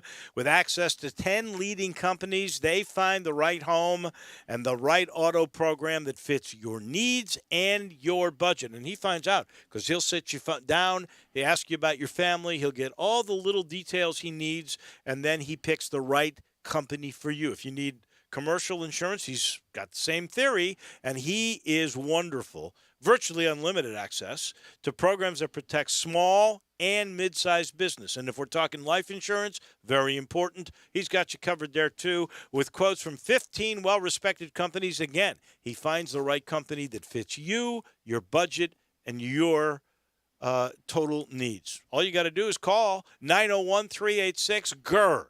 That's 4777. He's a big Tiger guy. Andrew, Heath, Grant, they're ready. 901-386-4777. That's the number for the Eflin Insurance Team. We take a timeout. When we come back, Steve Earhart, the big cheese, the head honcho from the AutoZone Liberty Bowl, and the mayor of Memphis, the Honorable Jim Strickland, all coming your way here on Sports Time in just a minute. Greg Gaston and Eli Savoy get you through lunch daily from 10 to 1. Well, lunch is served. Only on Sports 56, 98.5 FM, and 96.1 FM. Did you know nearly 40% of men under 40 and over 75% of men over the age of 40 experience sexual performance concerns? At the Memphis Men's Clinic, their experienced physician performs a comprehensive evaluation that determines which specific issues may interfere with your sexual performance. These issues can vary and range from anxiety to medical issues, low testosterone, or erectile dysfunction. The Memphis Men's Clinic has evaluated hundreds of men of all ages over the years and reestablished a normal sexual life. The Memphis Men's Clinic will work aggressively to resolve issues and allow you to restore your sexual health and overall well-being. That's the Memphis way. If you're 20 years old or 90 years old, come and get cared for the Memphis way. Treatment that's based on your specific needs after a professional clinical evaluation by their experienced board-certified physician. Call the Memphis Men's Clinic today at 901-443-0475 or visit memphismensclinic.com. And now a game of Commercial Chicken, brought to you by Progressive, where we see how long Flo can go without talking about insurance. Ready? Go. Hi. Guess we should talk about something. How's the vermicelli game in your town? Got any good Vietnamese restaurants? Vermicelli? Oh, it's a noodle. Very good. Drivers who switch to Progressive could save big. Okay, you win. We can't help but save customers money. Progressive Casualty Insurance Company and Affiliates. Hi, this is John Conway with Conway Services. When was the last time you had your heating system cleaned? How about a safety inspection? Right now, Conway Service is offering our 16-point Energy Saver Super Tune-Up on your heating system for only $69. That's right, for only $69, we'll come out and perform our 16-point Energy Saver Super Tune-Up on your heating system. We'll also include a complete safety inspection using our state-of-the-art camera system, making sure your heating system is safe to operate this winter. Plus, we'll run a carbon monoxide test on your heating system, all for only $69. If that's not enough, as your smart home provider, we'll include a free Nest Hub with your paid tune-up while supplies last. You can have the peace of mind knowing your heating system is safe and ready to use on those cold winter nights. So call Conway Services, the Mid-South's premier heating, cooling, plumbing, and electric service company at 384-3511. And call this week, and we'll perform your heating system tune-up for only $57. Call 384-3511. Conway Services. Call Conway today. Hi, I'm Tito Beveridge, founder and master distiller at Tito's Handmade Vodka. In 1997, I started the first micro distillery in the state of Texas with my dog, Dog Joe, at my side. We're still working with dogs out at the distillery after all these years. Learn more about how dogs are a part of life here at Tito's Handmade Vodka at vodkafordogpeople.com. Tito's Handmade Vodka is made from corn and naturally gluten-free. Cheers. 80 proof Tito's Handmade Vodka, distilled and bottled in Austin, Texas. Tito'sVodka.com. Welcome back to Sports Time on Sports 56 with Wallo and Stats. This hour of Sports Time is brought to you by DeSoto Auto Sales. Here once again are Dave Woloshin and Brett Norsworthy. Cruising through our final hour, Brett off, Drew Barrett sitting in, and you know, this time slot every week, we are very fortunate to have our good friend Steve Earhart from the AutoZone Liberty Bowl. And in order to keep him from going on and on about how much he loves this date, December 31st, and this time, and all the great sponsors, we begged him, could we please get the mayor of Memphis on? And Steve acquiesced, and he said, okay. So we thank you, Steve Earhart, for bringing the mayor of Memphis, Jim Strickland, back on this show. How are you guys? I'm doing great. Good to hear from you. Yeah, we're honored to have Mayor Strickland on there, and of course he's a great supporter of all community activities, the AutoZone Liberty Bowl, the University of Memphis, and what he's really stepped out, and he and the city have stepped forward and made Liberty Bowl Memorial Stadium open and available for all the young student athletes in Shelby County schools, as well as the municipal schools and the private schools, to have the showcase here next Friday and Saturday night. So, Mayor, we're so much appreciative, and there's hundreds and hundreds of these young student athletes who will be congregating on the 13th and 14th. So thank you for making the stadium available for these young men. Oh, well, that's the easy part. I mean, just, Dave, you've talked to coaches, you've talked to players. I mean, most of them didn't get a season this year, right. And some of them are seniors. Some of them want to continue their football career into college to help them get a degree, get a scholarship, and it's hard for them to do that without having games. So Stephen Harrell called me and said the AutoZone Liberty Bowl wanted to sponsor this event, like a pro combine, and I mean that was an easy yes because I know how tough it has been for these young people, and they need a bright spot, and we want them to go on to college and get their degree and even play some football and have some fun. So I'm looking forward to seeing it. Well, I think this was great teamwork by you and Shelby County Schools.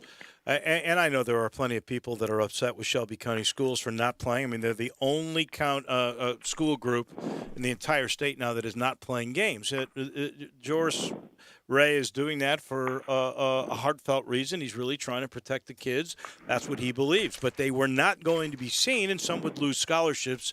So this is terrific that you are getting this 24/7, and I guess the school system is paying for that. And then you've been kind enough to open up the doors for free at the Liberty Bowl. And usually there is a rental. So that is really kindness and generosity on your part, Mayor Strickland. Well, I mean, that was the easy. That's the least of it. I mean, like I said, these kids really need something, and it was the easiest yes I've had. I mean, we've all had a tough 6 or 7 months, and it's been tough, and it's easy to criticize so and so for opening up or so and so for not opening up, but either way you feel, you got to feel bad for these kids, and to give them the opportunity to tape their workout and build a little excitement around it. It was absolutely, and it's a great example. The AutoZone Liberty Bowl does so much in Memphis outside the actual game.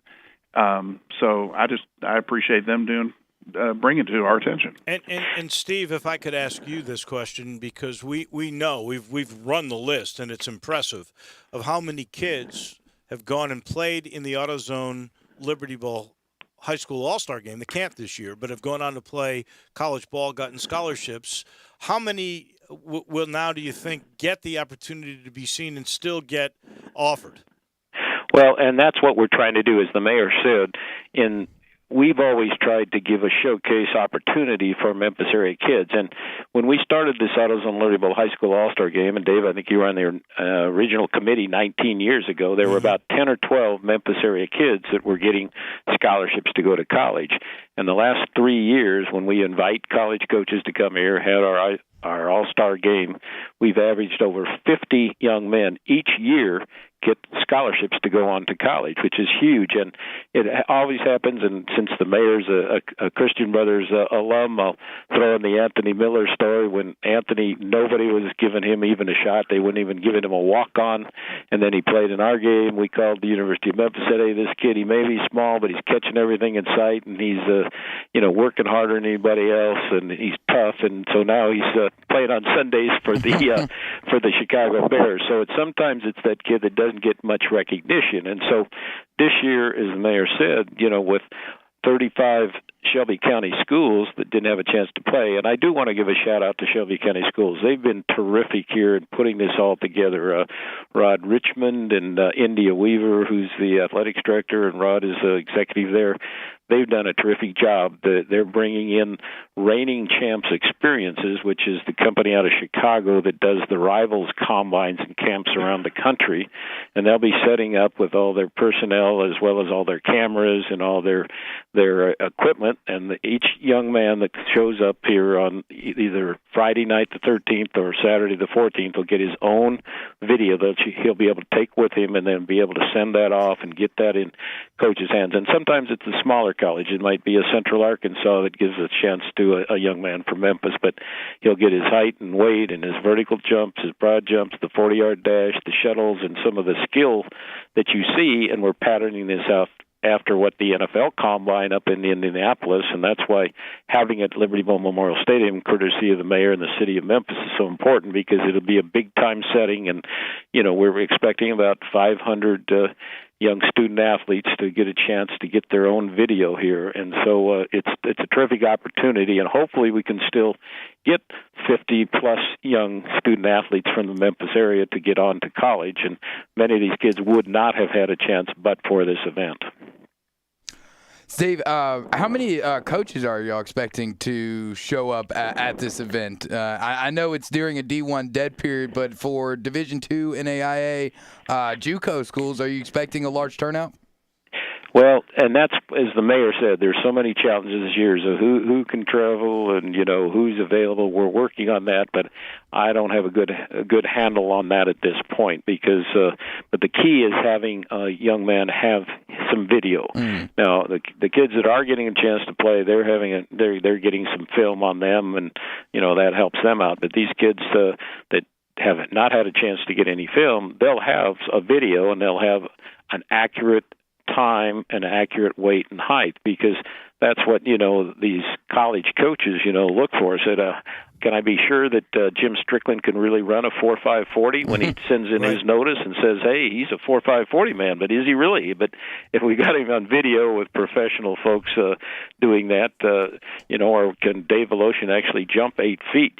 So we've going to have a chance to get that factual information to the coaches, but we've got a lot of volunteer coaches from the community coming out to help out, as well as getting the word out to college coaches around the area. And with that video, some coaches really have figured out if the video is a proper video, they can actually use a stopwatch off the video to corroborate the stats that are on there. Mr. Mayor, if you don't mind, I'd like to ask at least another sports question or a couple of things here before we let you guys go. The University of Memphis is supposed to be the school that hosts, but the city is putting on an NCAA regional final. That means Sweet 16 and Elite 8 to go to the Final Four. That was in the books. Do you think that will still happen? Wow, the honest answer is nobody knows. It's too early. Just think about how much this disease has changed just over the last 2 months or so. I do hope that we do have a vaccine in December or January, and we can get it out as much as possible. I do know the vaccine will be first targeted towards seniors and medical personnel, and then to the general population. So I hope we can get it out as soon as we can, and that come March Madness, things can open up a little bit. But it's just too early to tell. Yeah, no, that is very fair. And since you bring that up, I know FedEx is involved in the logistics of it all, and I still thank you for being on the program with us early on in this pandemic, and just when you were shutting down the city, and then when you were reopening it, you were saying exactly what you thought would happen. Do you believe that around January we will have that? And what are the logistics involved in getting all of these, whether it's a treatment or whether it's a vaccine or both, to all of the areas of the city? All right, well, we are working on that. Right now we have 2 drive-through testing facilities where you can get a COVID-19 test, and we've relaxed the rules a little bit. By the way, you don't have to necessarily have symptoms. You can be exposed to somebody who has COVID, and you think you might have it, even if you don't have symptoms, or just feel like you need to have the test. But we built them in permanent structures, or created these in permanent structures, the old auto emission stations, because we knew that we also had to be able to get out the vaccine as much as possible. Each state is going to govern their vaccine, but we're working in partnership with them to have these drive-through testing facilities that also can administer the vaccine. And like you said, FedEx is involved in getting it all across the country, thank goodness. Because the science has to be right, but the logistics has to be right too. Sure. And I feel like we're building up to that. We'll be able to handle it. One other sports question we'd be remiss if we didn't ask you, with the 6 feet spacing, and I think we're still there, even inside for FedEx Forum when Memphis does finally play basketball games, and they're coming. I mean, Memphis is going to play November 25th in Sioux Falls, South Dakota, so it's not long that they'll be back home. December 2nd against Arkansas State announced today at home. Oh, so we know that December 2nd. What kind of spacing you think we'll see at FedEx Forum? What kind of a basketball crowd will be allowed?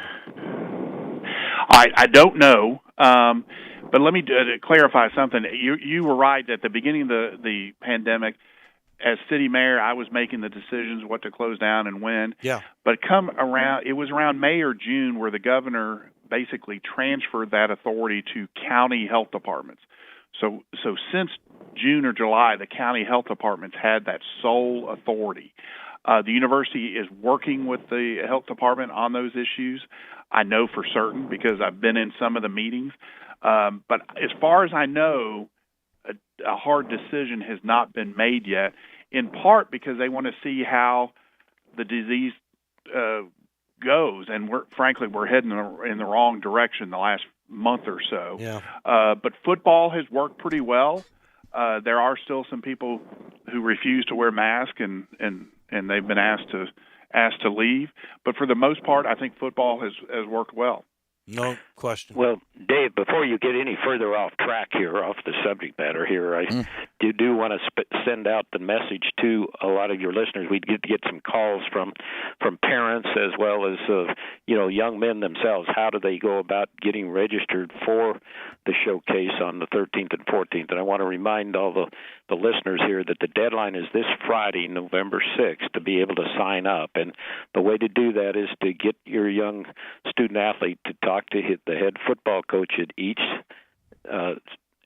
school there, whether it's Shelby County schools or in the outlying schools, and he will register you. For example, Rodney Salisbury over at Whitehaven's already got a big group of both his seniors and juniors from Whitehaven scheduled to come on Friday. So there's still openings on both Friday, the 13th, and then Saturday the 14th, and then Saturday afternoon the private schools and the schools outside the county schools, they'll be coming that afternoon because a number of those young men are still playing in playoff games on Friday night. So get to your head coach. Then there's a website there with the Shelby County, and again, I want to make sure and shout out that the Shelby County schools have done a great job in helping organize this, and we hope that after this big event here, in a week and a half from now, that there'll be a bunch of scholarships here that'll be having originated from this showcase. So thanks to everybody. Just to clarify, the head coach is the one that has to make sure that kid gets in?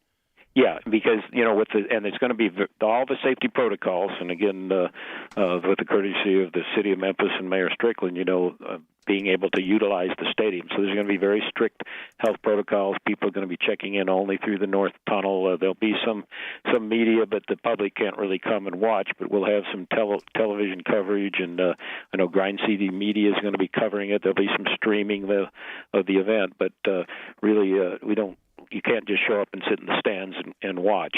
So it'll be very controlled with a lot of safety protocols in place.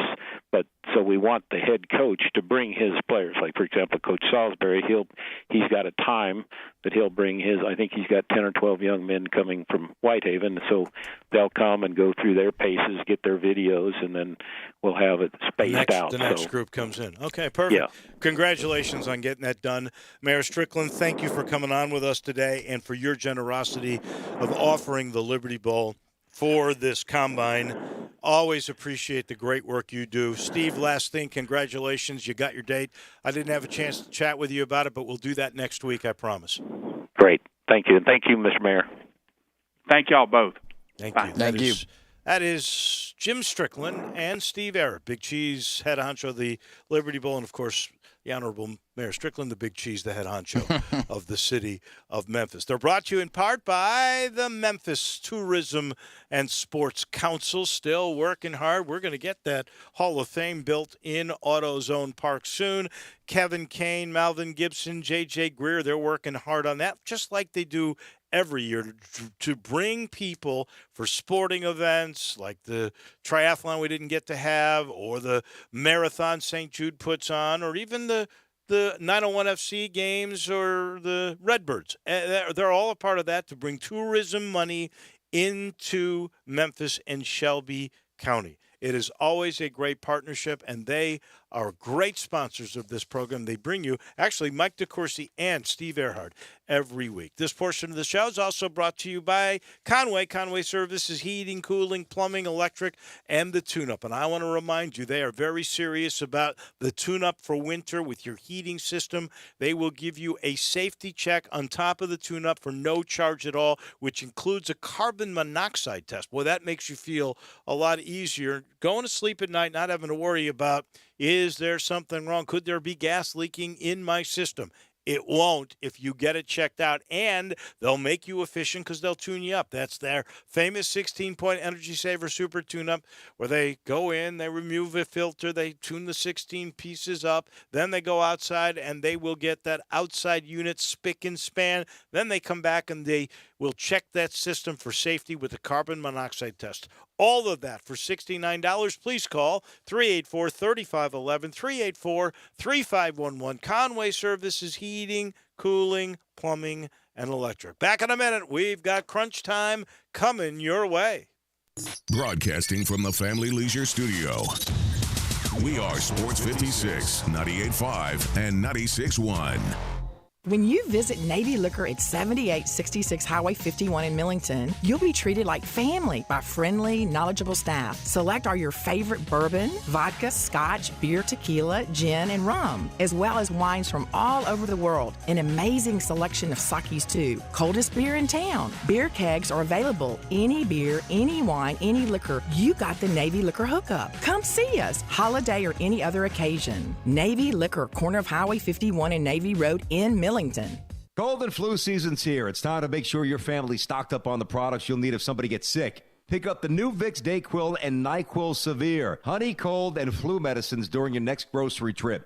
DayQuil and NyQuil Severe Honey are a max-strength medicine with a great-tasting honey flavor, also available for sale at online retailers. DayQuil NyQuil Severe Honey provides max-strength cold and flu symptom relief for your worst cold and flu symptoms in a soothing honey flavor. Use as directed. Bartlett Small Engine has been serving quality power equipment since 1970. They have a full line of power equipment, parts, and services for most makes and models. Bartlett Small Engines has the best brands in the power tool industry: Honda mowers, trimmers, and generators, Steel blowers, trimmers, and chainsaws, Echo trimmers, blowers, and chainsaws, plus quality products from Red Mat and Shindawa. And they're all American made. Bartlett Small Engine is your can-do store. 6780 Summer Avenue. Call 901-386-9779. When you are in need of quality jeans, shirts, and boots, think Frontier Western Store in Olive Branch. Frontier has thousands of square feet of merchandise at everyday low prices. Tons of jeans by Carhartt, Wrangler, and Ariat. Whether you're after classic denim jeans, dungarees, or work pants, you'll find it among Frontier's amazing selection of stylish modern fits. Flame-retardant jeans and shirts now available as well. Colder weather is on the way, and Frontier is prepared with overalls, coats, and fleece jackets. Hundreds of jackets and coats in stock by Ariat. Inventory may be scarce this year, so come in today to grab yours while it's in stock. Don't forget the boots. Frontier boasts dozens and dozens of styles of boots. Work, dress, or play, come try on all the latest boot trends, as well as proven classics, Ariat, Durango, Dan Post, and many, many more. You are guaranteed to find your next favorite pair at Frontier. Frontier Western Store, 5880 Goodman Road in Olive Branch, or shop online 24/7 at frontierwesternstore.com. Family owned and operated since 1967. Get in the zone, AutoZone. Welcome to AutoZone. What are you working on today? Of course we can help you with that oil change. Doing it yourself is a great way to save some money. Right now you can get 5 quarts of Pennzoil high mileage motor oil and an STP oil filter for just $27.99. And we've got even more ways to get it. Just order online with our next day delivery or free same day store pickup. Getting the job done just got easier. Restrictions at AutoZone.com. Get in the zone, AutoZone. Welcome back to Sports Time on Sports 56 with Wallo and Stats. This hour of Sports Time is brought to you by DeSoto Auto Sales. Here once again are Dave Woloshin and Brad Norsworthy.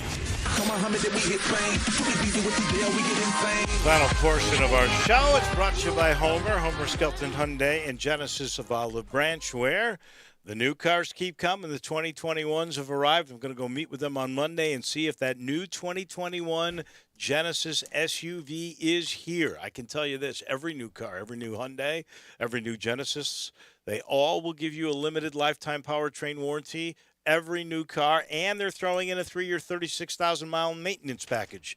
So you know how durable these cars are. You know how good they are technologically because Hyundai tied for the most number of top safety pick vehicles in 2020, and I bragged about how my Sonata, that 2021, I can actually get out of my car and park it with my key fob. It's crazy.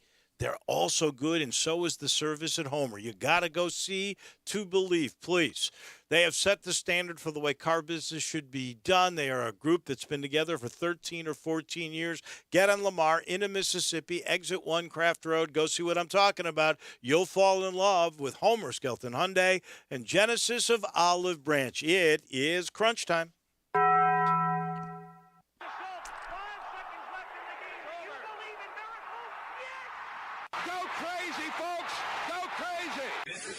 It is crunch time. You are looking live. In your life have you seen anything like that? Goodbye.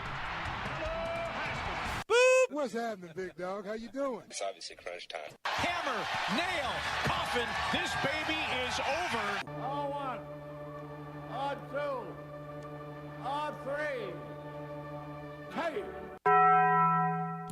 Time for Taco Bell Crunch Time. Taco Bell, home of the crispy tortilla chips, topped with a double portion of either seasoned beef or shredded chicken, plus refried beans, nacho cheese sauce, reduced fat sour cream, guacamole, and a 3-cheese blend. Nachos Bel Grande, heaping portion of chips, topped with ground beef, tomatoes, beans, nacho cheese sauce, and a dollop of sour cream. Taco Bell, home to great food you get on your way home real fast, and they bring you crunch time every day. What we learned today in terms of the election, either while we were on or around it, Joe Biden won both Wisconsin and Michigan. He's got 264 of the 270 electoral college votes he needs to win the presidency. We still await words on Pennsylvania, North Carolina, Georgia, Nevada, and Alaska. If Nevada's 6 went to Joe Biden, it would be over. There are still a lot of counting to be done. North Carolina's election board says 117,000 mail-in ballots still outstanding. They won't prognosticate a winner. The president has challenged a lot of the counting. In fact, he is throwing out possible lawsuits to stop all the counting. This will not be decided for a while. No, it will not, unfortunately. I learned today that former University of Arkansas Razorback running back Alex Collins, he is back in the NFL as he is signed with the Seattle Seahawks with their practice squad. Collins hasn't played since the 2018 season when he spent 2 years with the Baltimore Ravens before getting arrested in 2019 and getting suspended by the NFL. So good for former Hog Alex Collins. I could have done without the COVID stories that we still have plenty of, including the San Francisco 49ers, who are facing the Green Bay Packers, a game you can listen to here on Sports 56, 98.5, and 96.1 tomorrow at 7 o'clock. But their wide receiver has COVID. He's tested positive. He's had to get isolated. That game could be in jeopardy. And then a little bit later, we found out the Lions have placed their quarterback, Matthew Stafford, on reserve list for a COVID positive test. I could have done without. It's basic and simple. I could have just done without Twitter and social media today. It's already been a stressful day, stressful time here in America, and I don't think that Twitter has made it a lot easier today. No. So I could have definitely done without Twitter and the things that I saw on it, said Twitter. Well, that's why I just take the official sites, not necessarily personal people's views. This makes me angry. There's plenty to watch tonight, including there's a pretty good prize fight that is on, but also there is college football. Ball State, Miami, Ohio Central Michigan, Buffalo, Northern Illinois, Bowling Green, Toledo. Tonight, the MAC baby, is on. We got all kinds of Maction. That'll do it for us. We thank TJ Reeves, Barrett Jones, Mike DeCourcy, Keith Smith, the mayor of Memphis, Jim Strickland, and the big cheese, the head honcho of the AutoZone Liberty Bowl. That is Steve Earhart. Tomorrow, another big day. Can't wait for that. We will see you then. Have a great night, everybody.